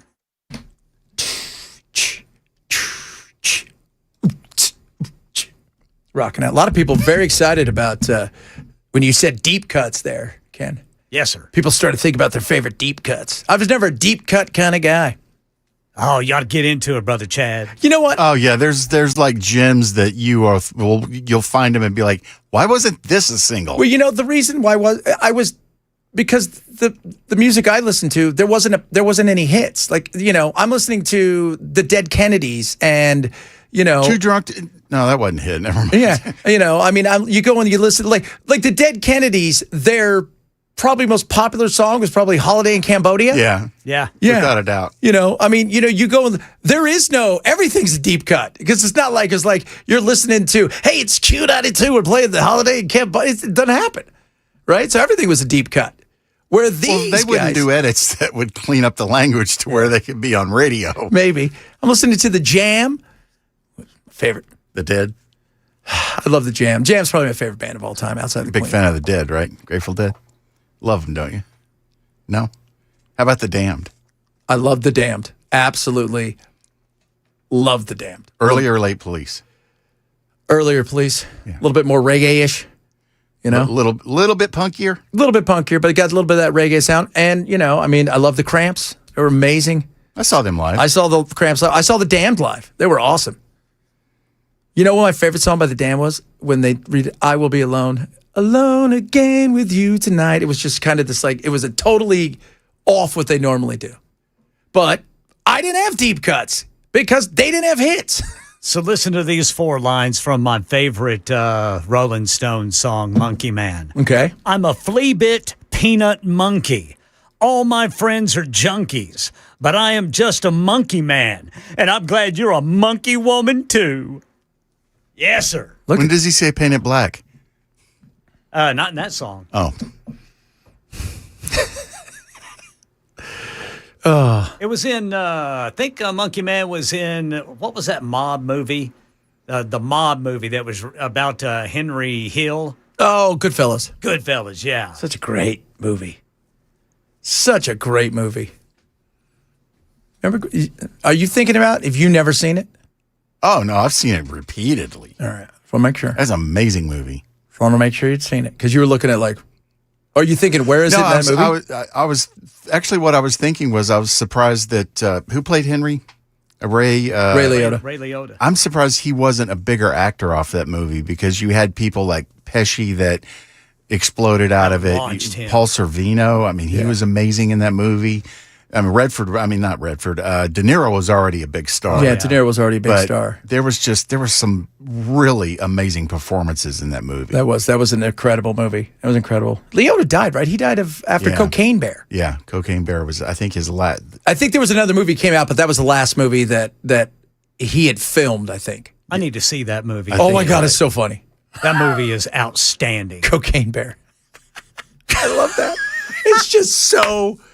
Even that kid in the movie that played Henry Hill when he was young. Oh yeah, he was amazing. It was amazing. Yeah, the whole thing. That was just an incredible movie. The whole thing was an incredible movie. Did you ever interview him, Chad? I mean, he lived out in Arizona. Yeah. Ray would he did a couple calls. Yeah. For Gatos and I a few times. He was an interesting cat. Yeah. You know, I mean, but again, you know, just gone too soon. Absolutely. Gone too soon. That's all we're saying. It was such a great movie. Did you ever interview Henry Hill? I did not. I wanted to. Yeah. I wanted to. I'm trying to get, what's his name? It was amazing to find out that he was such a pain in the butt to the Secret Service not Secret Service, but the marshals. Yeah, the marshals. The marshals, because he just refused to keep his mouth shut and his head down so they could keep him hidden. Yeah, none of them would. You know, you had Sammy the Bull. Like, Sammy, within a week, he's out in Arizona and he's doing stuff. And, you know, yeah, but they really wanted to kill Henry. I mean, they were well, I mean, you know, and Henry was famous because of the movie. Because of the movie, yeah. But Sammy was pretty famous because he put away the Godfather, the Teflon, probably the last most famous of the Godfathers. He rolled on him? Yeah. I didn't know that. Yeah. And by the way, too, Sammy killed what? That allegedly, who knows how many, but 13? And they're like, okay, you flip on this guy. We'll let you kind of wander. We'll look the other way. We'll look the other way. Well, it probably only killed mobsters anyway. Yeah, that's it. That's always everybody's good thing. Say, hey, it was Well, they were just mobsters. They're just bad people. We're not really bothered by it. They would have probably killed somebody else. Coming up, hour number 3 of the program. Chad Benson, Super Talk 99.7.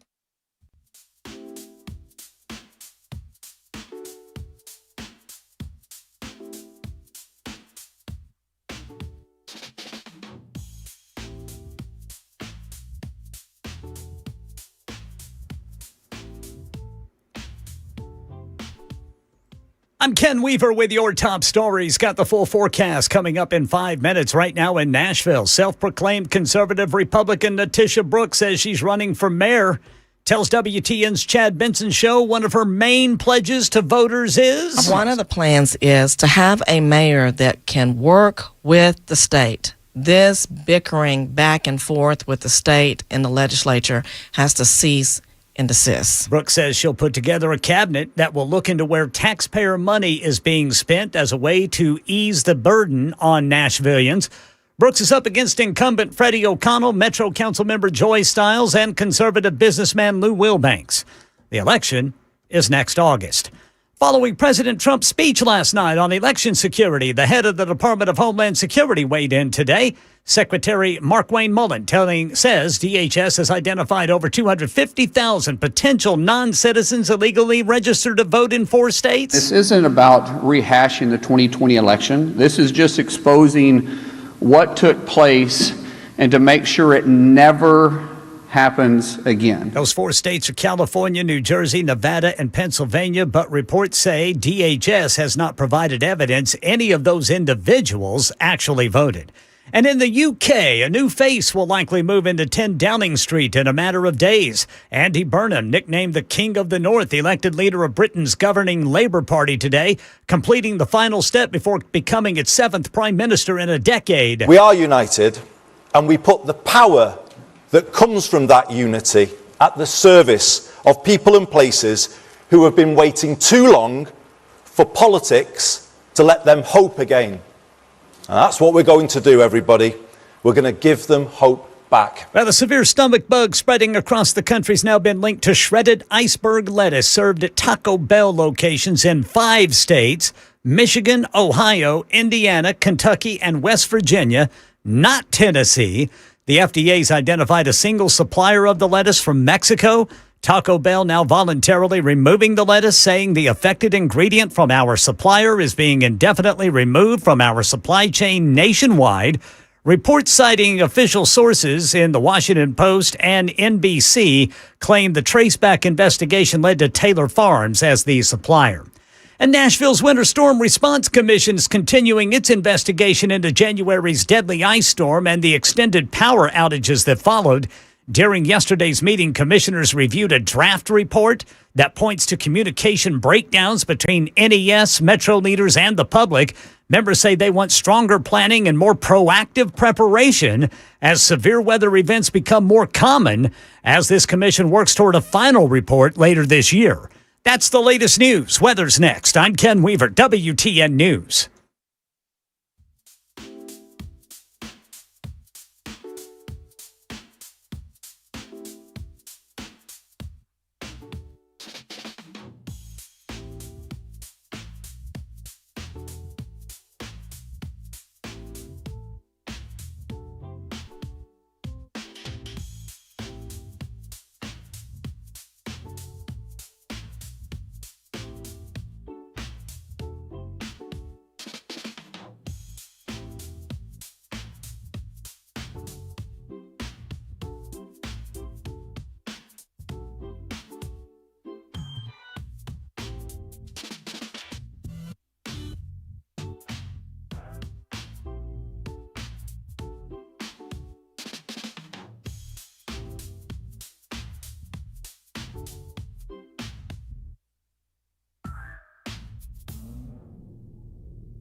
Guy sent us a joke about Keith Richards.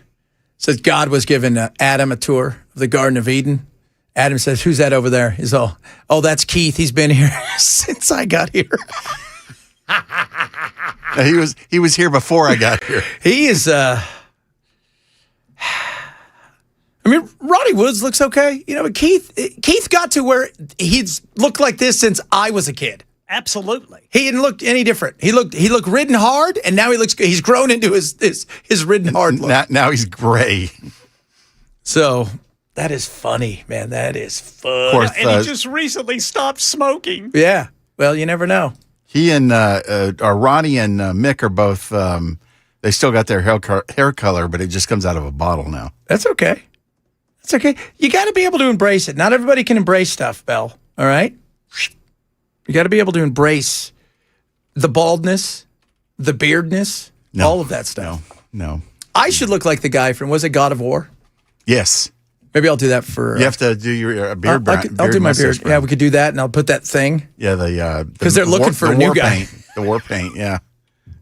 They're looking for a new guy. Oh, lordy, lordy.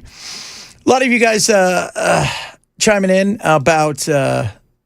Miss Brooks, who came in, and she's running. Who's she running against again, Ken? Incumbent Freddie O'Connell. Yes. Councilmember Joyce Stiles and conservative businessman Lou Wilbanks. Okay. We'll try. We'll reach out to all of them. Give you some time. Come on in. Tell us what you got. Tell us what you got. I don't know what you got. We know what Freddie's got.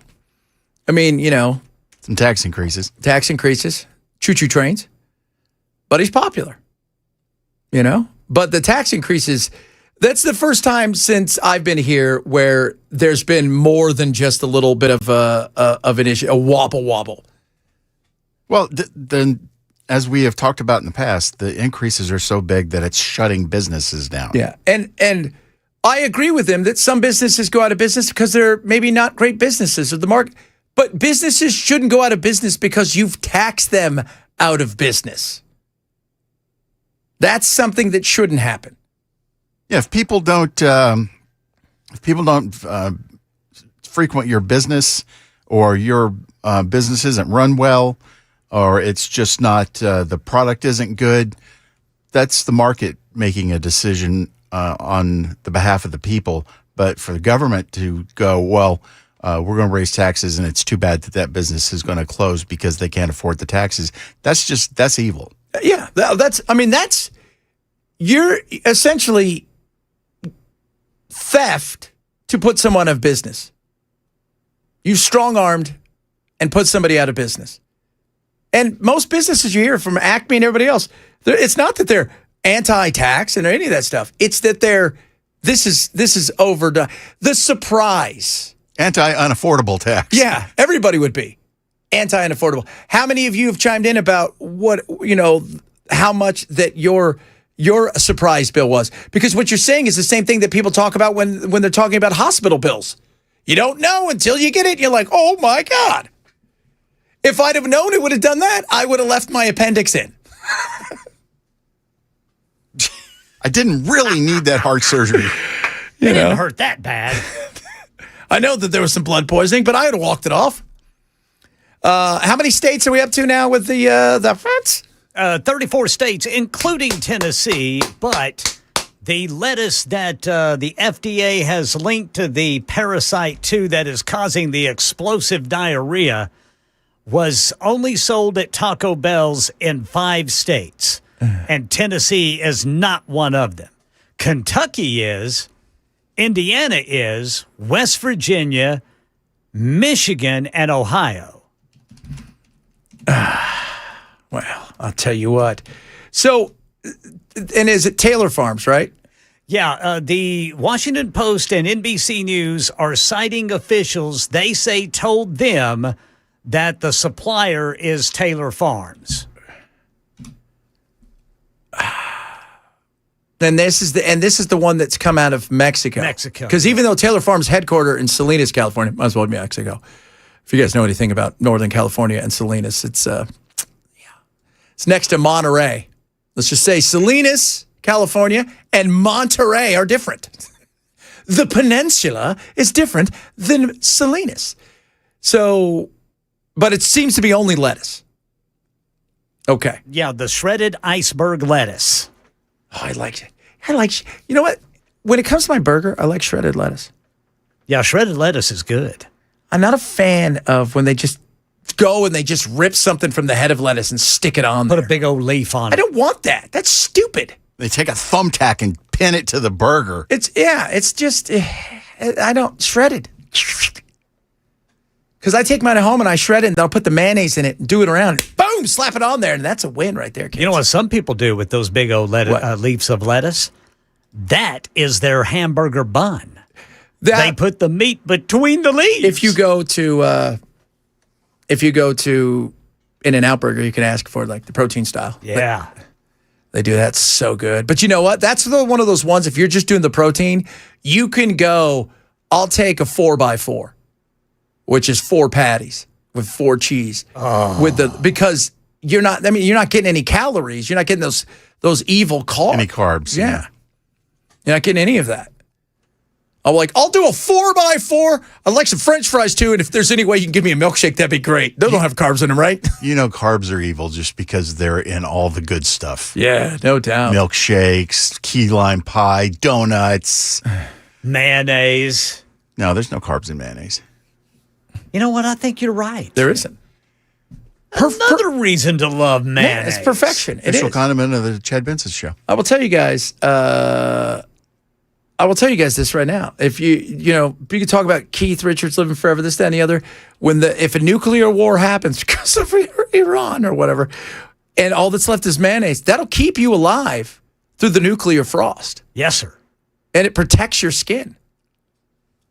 Lather. Or you could kill Keith and climb into his body and wear him as an anti-radiation suit. You don't have to keep him. Just get next to him. Well, get behind him when the blast goes off. When the blast goes off. He's like, what was that? Oh, man. Oh, my head. That was very shiny and bright. Going to be interesting. A lot of you. Sandra, are you being serious? This is what I love. Chad, you weren't very nice and friendly with. I'm pretty sure that she left here feeling very good about the interview, and he was nice to her the entire time. Yeah. Gave her a big old hug. Hug and a kiss. She kissed me on the cheek, and it left lipstick, and it's still there. He left it there because he wants to show people that it's not just the cats that kiss him. Yeah, it's not just my cats that'll kiss me. So, are you kidding me? By the way, I'm friendly to everybody who comes in. That's what you get. Yep. I'm not here to argue and fight and scream and yell. Nope. No way. That doesn't get anything solved. We have a good time. I loved her hat. Belle wasn't a fan of the hat, Belle. Well, he wanted more feathers on. Yeah, I've seen her come in with some really amazing hats, and I liked her Snoopy purse, but she's also come in with some really amazing purses too. I like the Snoopy purse. That's sort of her thing is the hats. Yeah, she's got the look. I like that. She's got the look. That was that was an extremely basic hat. Toned down. Yes. What you're saying is toned down. I get it. She'd wear, I get it. Oh, somebody said there's no carbs in tequila. That is a true story. Sally said that. Yeah. So I had no idea. There was no carbs in, because I don't drink. There is in margarita mix because there's a lot of sugar in that. Oh, is there? In the mix? Or when you do you do the salt, mix. huh? Yeah. You do the salt. I don't know. Salt has no carbs. Again, I don't. What about Goomies? Goomies have carbs because the gelatin that they make them out of is usually got sugar in it. Well, and that's the part of it that makes you want to throw yourself in a wood chipper. Exactly. He's not lying. Well, you think your thighs look too big. Oh, hey, when you guys, because you guys know here, I'm very much a teetotaler. On the Goomy, what did the Goomies taste like? Did they try to make them taste like, Haribos and gummy bears and stuff? They've got all kinds of flavors. Yeah, I mean that's part of the marketing is the flavorings. They're good. You still get that little hint of weed underneath though, and do you? Weed, it smells horrible and it tastes worse. No, gummies taste good, man. If you say so. I mean the Goomies. The Goomies. I'll yield to your much more massive experience. Well, with you know what? Goomies Here's the thing. He eats the kind of Goomies that he knows how to walk that fine line Ken does, so he doesn't throw himself in the wood chipper. Exactly. So I'm just letting you guys. Have you ever gone in and had cookies and edibles and stuff like that? Oh, yeah. Yeah, they're good. They're good stuff. But again, got a little weed taste to it. Yeah. But it's not bad. I don't recall ever eating anything like pot cookies or brownies or anything like that. Like a bakery. Stuff like that. I mean, I'll eat a cookie all day long. I know. I've never had a pot cookie. You got to be careful with those pot cookies. I only ate the whole bag. Eat more than one. I didn't mean to eat the whole bag. I can't find a wood chipper. Well, I know. You've eaten so many of those cookies, you can't even get to the wood chipper. It could be in front of you, but you just don't want to move, man. Oh, man, I'm just going to sit here, man. It's going to be nice, man. Boys, every day on my way home, I pass at least one wood chipper, and I am just tempted to not grab my phone. I'm tempted to grab my phone and try to take a picture of it. That is so Send funny. it to you guys. Oh, my Lord. That is There's just a lot of wood chippers on I-24. Well, of course, they're all going because that's where I-24 is the corridor of evil. That's where all the Goomy eaters That's where are. all the Goomies. That's why there's so much traffic. Everybody's going so slow because they're all going down to one lane straight into the Goomy conveyor belt at the end of it. It's like the Yellow Brick Road, but at the end it's just a Goomy conveyor belt. What we need right to into the do chipper. is get a kind of a corridor where there's a wood chipper at the end. The car just drives up into it. It's an industrial wood chipper, and it just shreds you and the car at the same time. Yeah, in a Waymo. In a Waymo. God, I love me some Waymo. I love how every week we talk about Waymo doing something stupid, and the next day it comes out, Ken's got a story, he goes, and Waymo's rolling out 12 more places. You're like, what? It's not ready for prime time. You know why? Because even those things are on Goomies. I'm telling you, man, whenever they start testing it out to be an A and people get stuck behind them in that far left lane, that's going to be something. I can't wait for this going. Every day I drive home, I'm thinking, one day we're going to come here and the Waymo's just going to be going in circles. Circles, roundabout, the naked roundabout, just round and round and round and round it goes. I tell you what, 2 times this week, as I've been at the roundabout, a Waymo's gone before me. 2 times this week. I don't know if it's the same one. Why didn't you cut it off? Well, I didn't want to risk it running into me. Well, yeah, but then you could have sued. But I get in right behind it. Because I'm not one of those people who sit at the roundabout and wait until nobody is coming.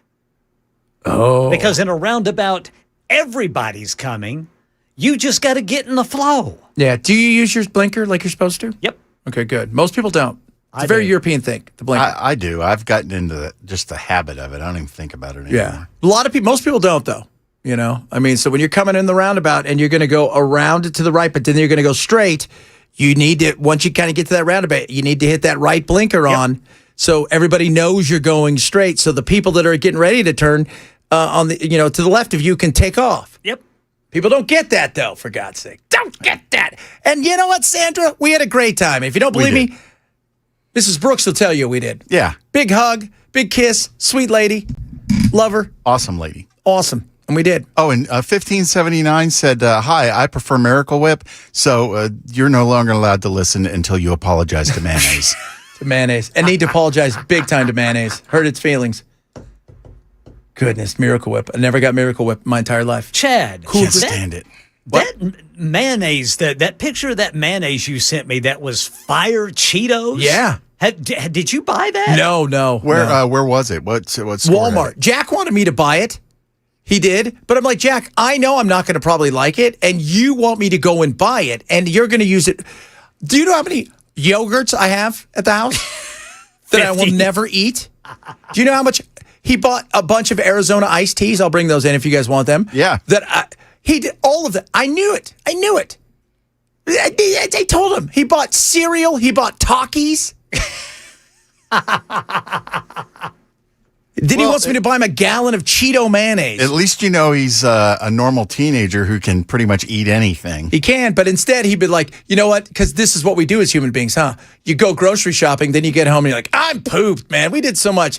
You know what? Let's not mess the kitchen up. Let's go out and get it. Let's go out and get dinner tonight. Or you stop and buy dinner on the way home. You got a car full of groceries, but you don't want to cook. Dude, dipping those Takis in that Cheeto mayonnaise, that might be pretty good. Yeah, now maybe I might have to because I make my run tomorrow. Make my run tomorrow to the to the Walmart after my pickleball extravaganza. What Walmart do you go to? One over here off 65 in Armory, right there. How long of a drive is that for you? Saturday mornings, like 7 minutes. I was wow. getting ready to say that. On Saturday mornings. Right now, probably 6 hours. Yeah. Because of all the Gumi people. Hey, Rick, your uncle was a very bad man. Yeah, Rick, you can't use Miracle Whip on anything. Yeah, on anything. The best thing to do with Miracle Whip is open the top and throw it in the garbage. Best thing you can do. Coming up, we got a little Finally Friday sounds. And then I'm going to break down the World Cup game for you tomorrow, among other things. Chad Ben Show, Super Talk 99.7.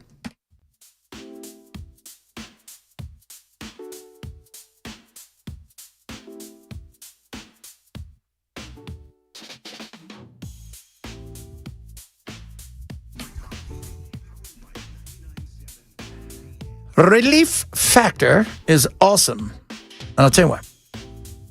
Inflammation. You're just talking about food and all this kind of stuff. I'll tell you what. Inflammation, one of the big things. Go look. If you're the part of the Maha crew, a lot of that food and stuff that we consume, it causes a lot of inflammation. Then you factor in we're all getting a little bit longer in the tooth, and the next thing you know, things we used to love to do, they seem like they hurt more and more. This fights that inflammation from the inside out. It's naturally formulated.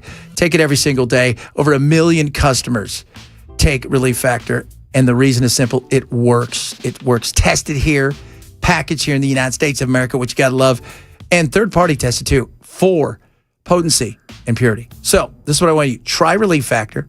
3-week quick start, little Independence Day special still going on through the end of this month, $17.76. That's it. You can get this by going to relieffactor.com, relieffactor.com, or call 800-4RELIEF, 800 the number 4RELIEF for Relief Factor.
All right, Two Rivers still showing that crash, blocking the right lane of Briley Parkway northbound at Opry Mills. And one of the candidates for mayor says if she's elected, she's going to work with the state, not against it.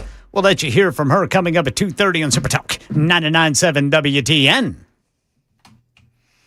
Every single Friday, we take a deep breath in and try to remember back what happened this week, because, as always, drinking from that fire hose, and there have been a lot of things that have happened this week.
Are you out? Is that what you're telling us? I mean, technically, you have a game tomorrow.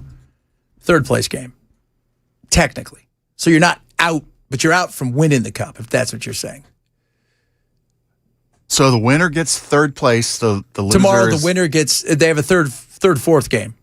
And then is there Sunday, any value to it in terms of getting paid or any money? You know, I prestige don't know why they play the third, fourth. You know, those teams just. You lost. You didn't, you got almost there, but you didn't get there. You just want to go home. So I know people have watched the hell out of this. I think they World give you a Cup, medal. but do they air it? Does anybody care? Yeah. And it'll be Does it 500 do well? million people watching around the globe. Unbelievable. That's just people that are addicted to soccer. Well, and they still like their country. And you know what? Here's the other thing. This is also one of those things where all those players that didn't get in for the World Cup, you know, the reserve players, this is their chance tomorrow, so you'll see them. And then you mean ones that weren't given any field time? Yeah, yeah. Okay. But also somebody like France tomorrow. France and England are bitter rivals, so they're going to play hard.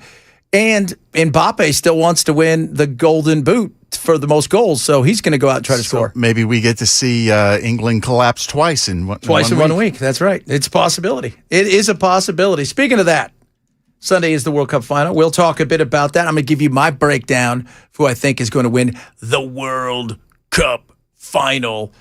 Ticket prices are a little expensive, too. Just want to point that out there. By the way, that guy you hear screaming, we're out, we're out, we're out, his on-air partner was so certain that they were going to win that when England went up 1-0, he bought a ticket to New York for Sunday. What did that cost him?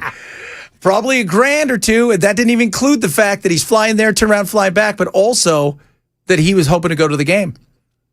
Not going to happen is what we're saying. Not going to happen. Chad Benson Show, Super Talk, 99.7.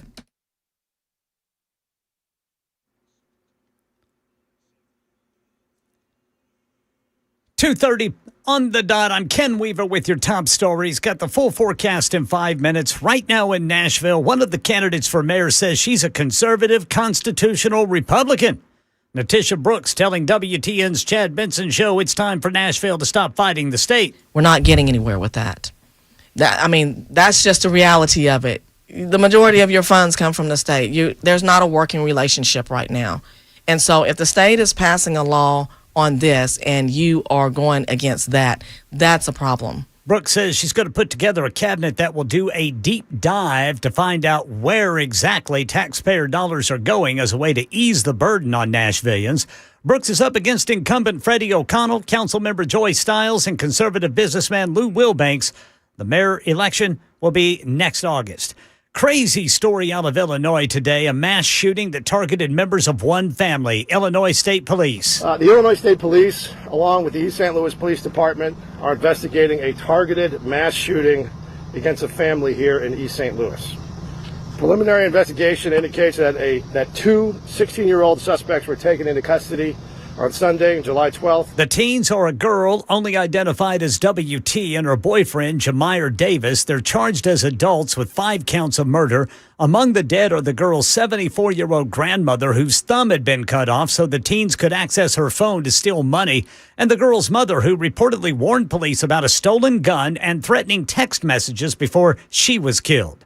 Iran says it has targeted a U.S. military base and airstrikes on Syria today. Here's Patrick Reevell. We've seen the U.S. beginning to target civilian infrastructure, hitting bridges and a major railway station in Iran. U.S. Central Command also releasing a video today bringing down what it says is a large maritime observation tower on Iran's coast. In response, we've seen Iran escalating its attacks on regional U.S. allies, targeting Jordan, Qatar, Bahrain, Kuwait. That's the latest news. Weather's next. I'm Ken Weaver, WTN News.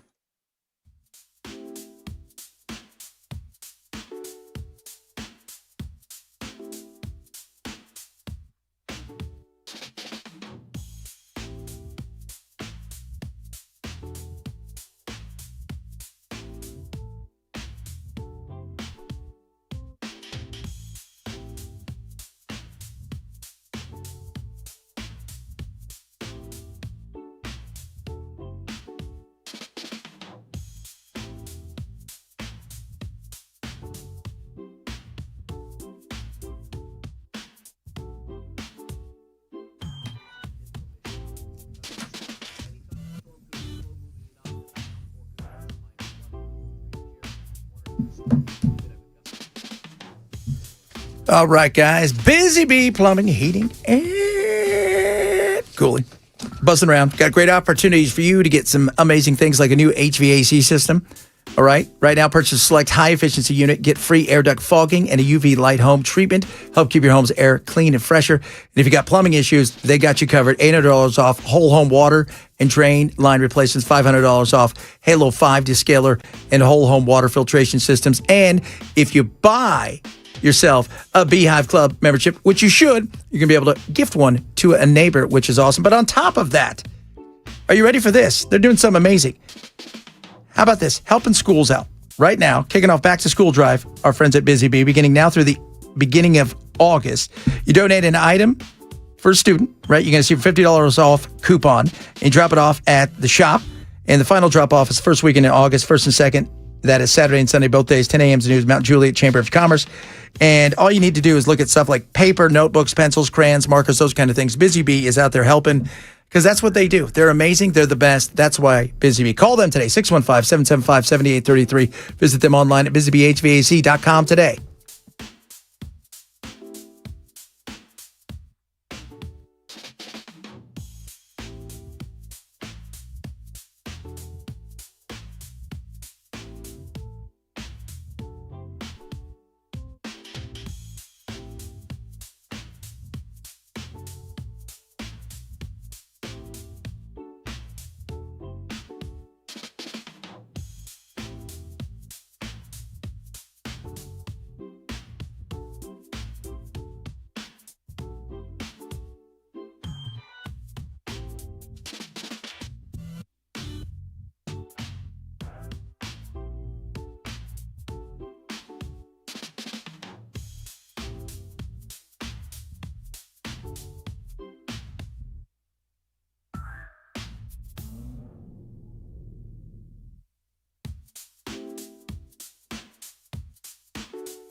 All right, Bulwark Capital. Talk to them. Absolutely. But first, find out what they're all about. They're doing what they call a roadshow. It is a free webinar. It's next Thursday. It's the Market Blind Spot webinar. There's a lot of stuff going on in the markets. Many people don't know. One of the big things that I was talking to my buddy Zach, who runs everything over there, is the fact that many big-time corporate folks inside of stuff are selling a lot of their shares off. Why is that? Well, you need to know. They're going to share what they're all about at Bulwark Capital. Lower risk, lower cost, lower volatility. And it's the things you don't see. They're the things that can help you in ways you couldn't believe and can hurt you when it comes to your investments and retirement. It's next Thursday, 5:30, absolutely free. Takes about 45 minutes. And you'll be able to ask any question you want. And they're going to show you what they're all about, their process, how they look at things on a global way. Sign up today at knowyourriskpodcast.com. KNOW riskpodcast.com.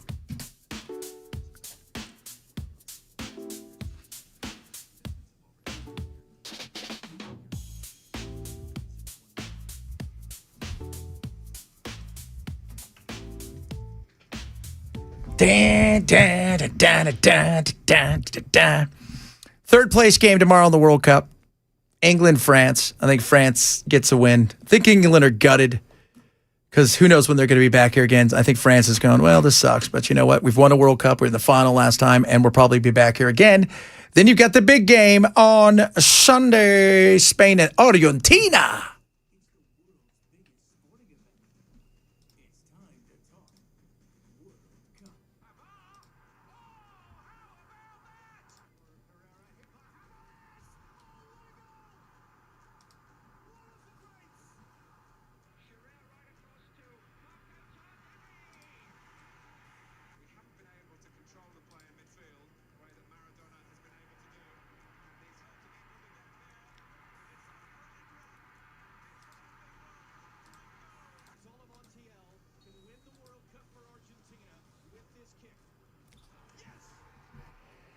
So this is it.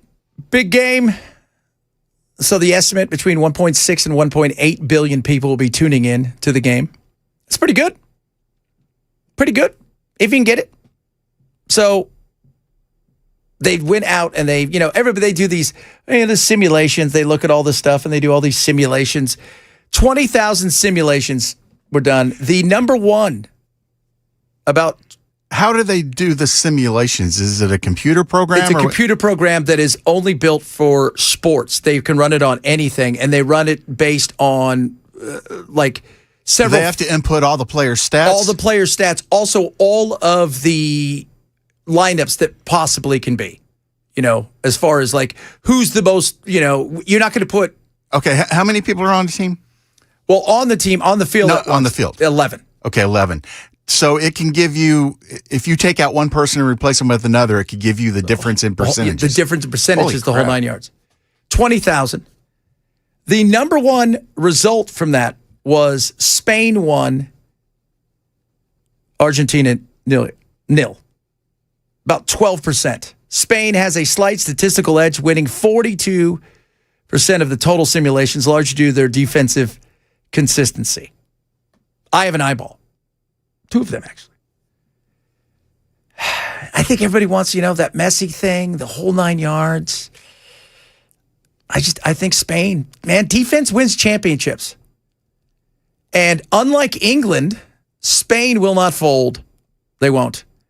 And England they got a goal and they did the dumbest thing like they do in football. College football, high school football, pro football, arena league football, silly Canadian football, it doesn't matter. Prevent defense never, ever, ever prevents you from losing. And that's what happened. Spain doesn't do that. And Spain's going to do what England should have done, which is you're probably not going to stop Messi if he gets the ball. So what do? Don't let him get the ball. There you go. Problem solved. I was listening to someone this morning that was criticizing Argentina because they pretty much stand around waiting for the opportunity to steal the ball. He does. He walks, what do they say? He walks 62% of the game, Messi's standing or walking. And so is he just hoping that where he's standing is the position he needs to be in? No, what he does is he's like guarding smoke, where he just kind of floats away over to an area and they find him. And then he's got the thing that you can't give him, which is space. And if he's got space, he's going to look around and he's going to be able to pinpoint something or take a shot. So you just deny him the ball. Well, and it's like you said, he anticipates where the action's going to be. Yeah. That's Gretzky. That was Gretzky. Gretzky said, I never went to where the puck was. I always go, I'm going to where it's going to be. And that's it. And that's what he does. If you watch the England game, he was getting frustrated. And so what did he do? He goes out to the right side, and both goals come from him from the right side. And he floats out there. He's not going to have a chance because there's a guy named Cucurella with crazy hair. He looks like Sideshow Bob. That's not going to happen with him. What is considered a exceptionally long shot on goal in soccer? Guys will take shots from, they'll try to chip the goalie from half if given the chance. I mean, Beckham's great goal from half. But Enzo Fernandez, who scored the tying goal the other day, he was doing it was almost like watching an animal problem solve, like in Jurassic Park. Right. Because he took one shot and it went a little high. Then he took another shot and it was a little bit lower and the keeper made a save. And then he had and the next time he got a shot, boom, banged it in from 25 yards. But I think they don't let you get Spain doesn't let you get the ball. If they get the ball, they knock it around. They're so good at it, and they press. They don't let you play with the ball. They don't let you. It's going to have to be physical. The one thing they have, though, is you've got to be able to unlock their defense, and nobody's been able to do that. One goal, they've given up 6 clean sheets, and I just don't. What? 6 clean sheets. They haven't given up. They only give up 1 goal this entire tournament. 6 clean sheets. That's 0. You've given up 0. Shut out. Oh, okay. So give me a little stuff there. So you got to remember, I'm extremely smart when it comes to sports, but there are some things I don't know. Yeah. Well, so I just think they win 2-0. I think they get a goal, and then once you start, Argentina, England just let them just take all the momentum and just kept coming at him. They don't. They press straight from the minute their other keepers got the ball, they're going to chase him down, and they're going to be on you all day. So my prediction, 2-0 to Spain over Argentina. But they'll, I mean, with Messi, he's got magic, but I just think the magic runs out. The magic runs out. Don't cry for me, Argentina. Did you ever see that? You ever see it? You ever got? I saw that. I saw Evita when I was a kid. I never really had any interest. I didn't And then either, but my mom did- dragged me to all these things. Then Madonna did that song, and I was sort of like, no. She did the movie, right? Did she? Yeah, she did that. Okay, well, I really still don't want to see it. She did the movie. Now that she's the biggest selling artist in the world this week. By the way, here's the other thing about this weekend. Trump says he wants nothing to do with Spain. You know how he's mad at Spain? And he's going to be there for the game. You know Trump. He wants to be front and center. It's a big thing. Trump likes big stuff. I like big things. It's going to be great. Well, the last time he went to see a sports team, he jinxed him. Yeah, but so maybe he's going to jinx Argentina? Because he loves Millet. Maybe he's there to jinx Spain. He loves Millet.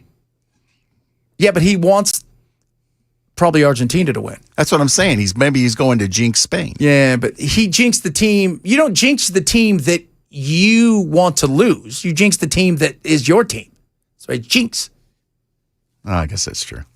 Goodness me, man. Come on, man. Come on, man. Clean sheet means no diarrhea. That is correct. By the way, speaking of no diarrhea, whatever,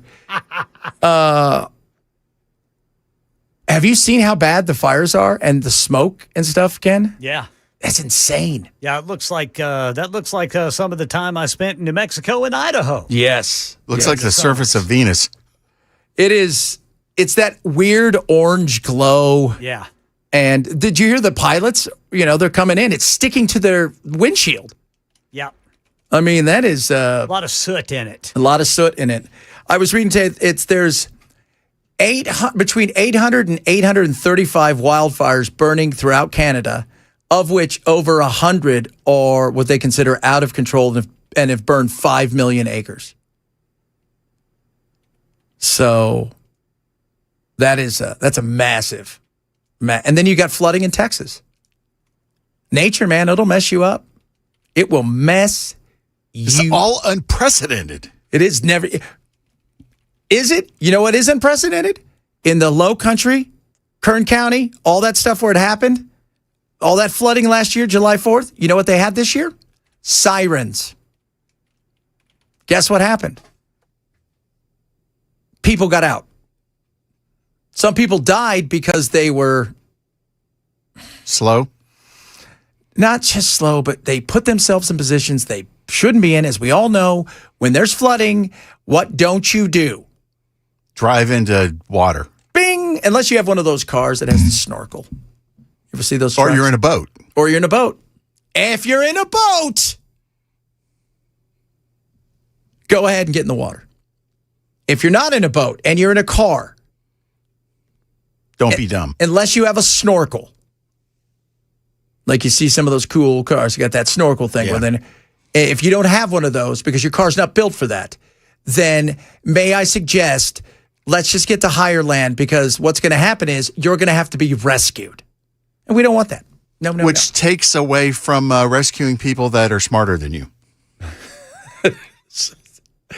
Yes, indeed. Coming up, Matt, wrap up the weekend here, find out what he's got going on this beautiful Friday. Chad Benson, Super Talk 99.7.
Wrapping it up on a Friday.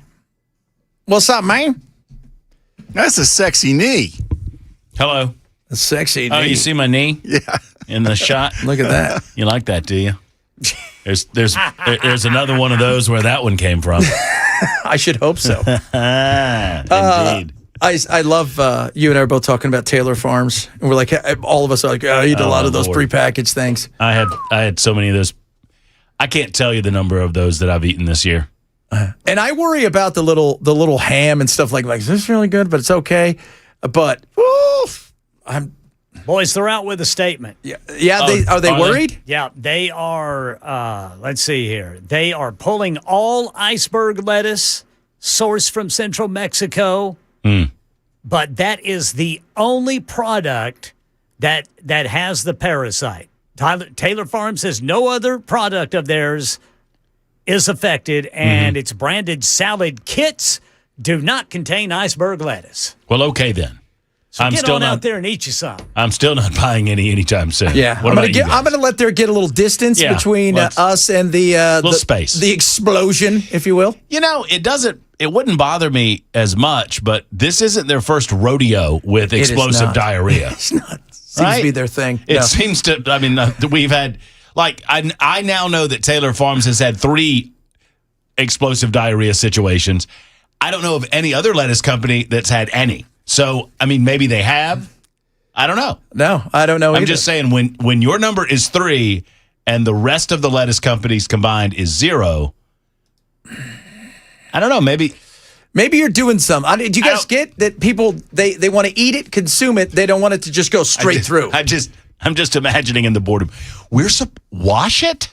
Oh. We thought Taco Bell was going to wash it. Yeah, that is on us. That is our bad. Oh, we didn't realize we were supposed to wash it. I know. My God. Are we supposed to leave it outside too for several hours, make it a little warm as well?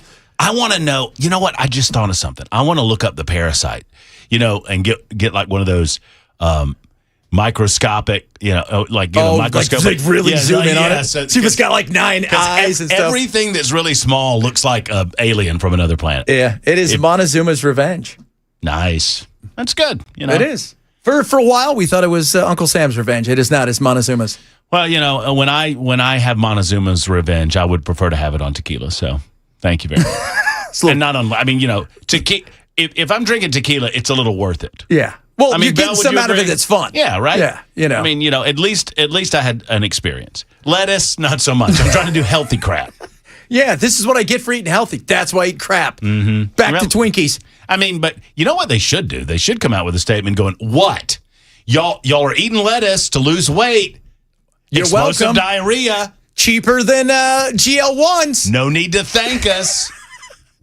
If you're those of you out there afraid of getting shots, you don't have to worry about any of this stuff. Come on. What are you talking about today, sir? It's the first day of election day, so I suppose we'll continue talking about elections in the state of Tennessee. That's great. I've got an update on the Nashville Fairgrounds Speedway, which is something that I've been talking about for some time.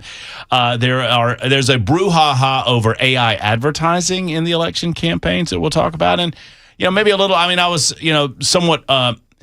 somewhat underwhelmed by, I think it merits what Donald Trump did last night. I think it merits discussion. I mean, it merits conversation, but I mean, maybe I'm a little too close to this. Like, who didn't know that foreign adversarial countries were attempting to meddle in our elections? Yeah. I mean, I think that's kind of common knowledge. That's kind of what we all do. Right. And frankly, I mean, a lot of the information that we're being told the Chinese have access to, we have access to. Yes.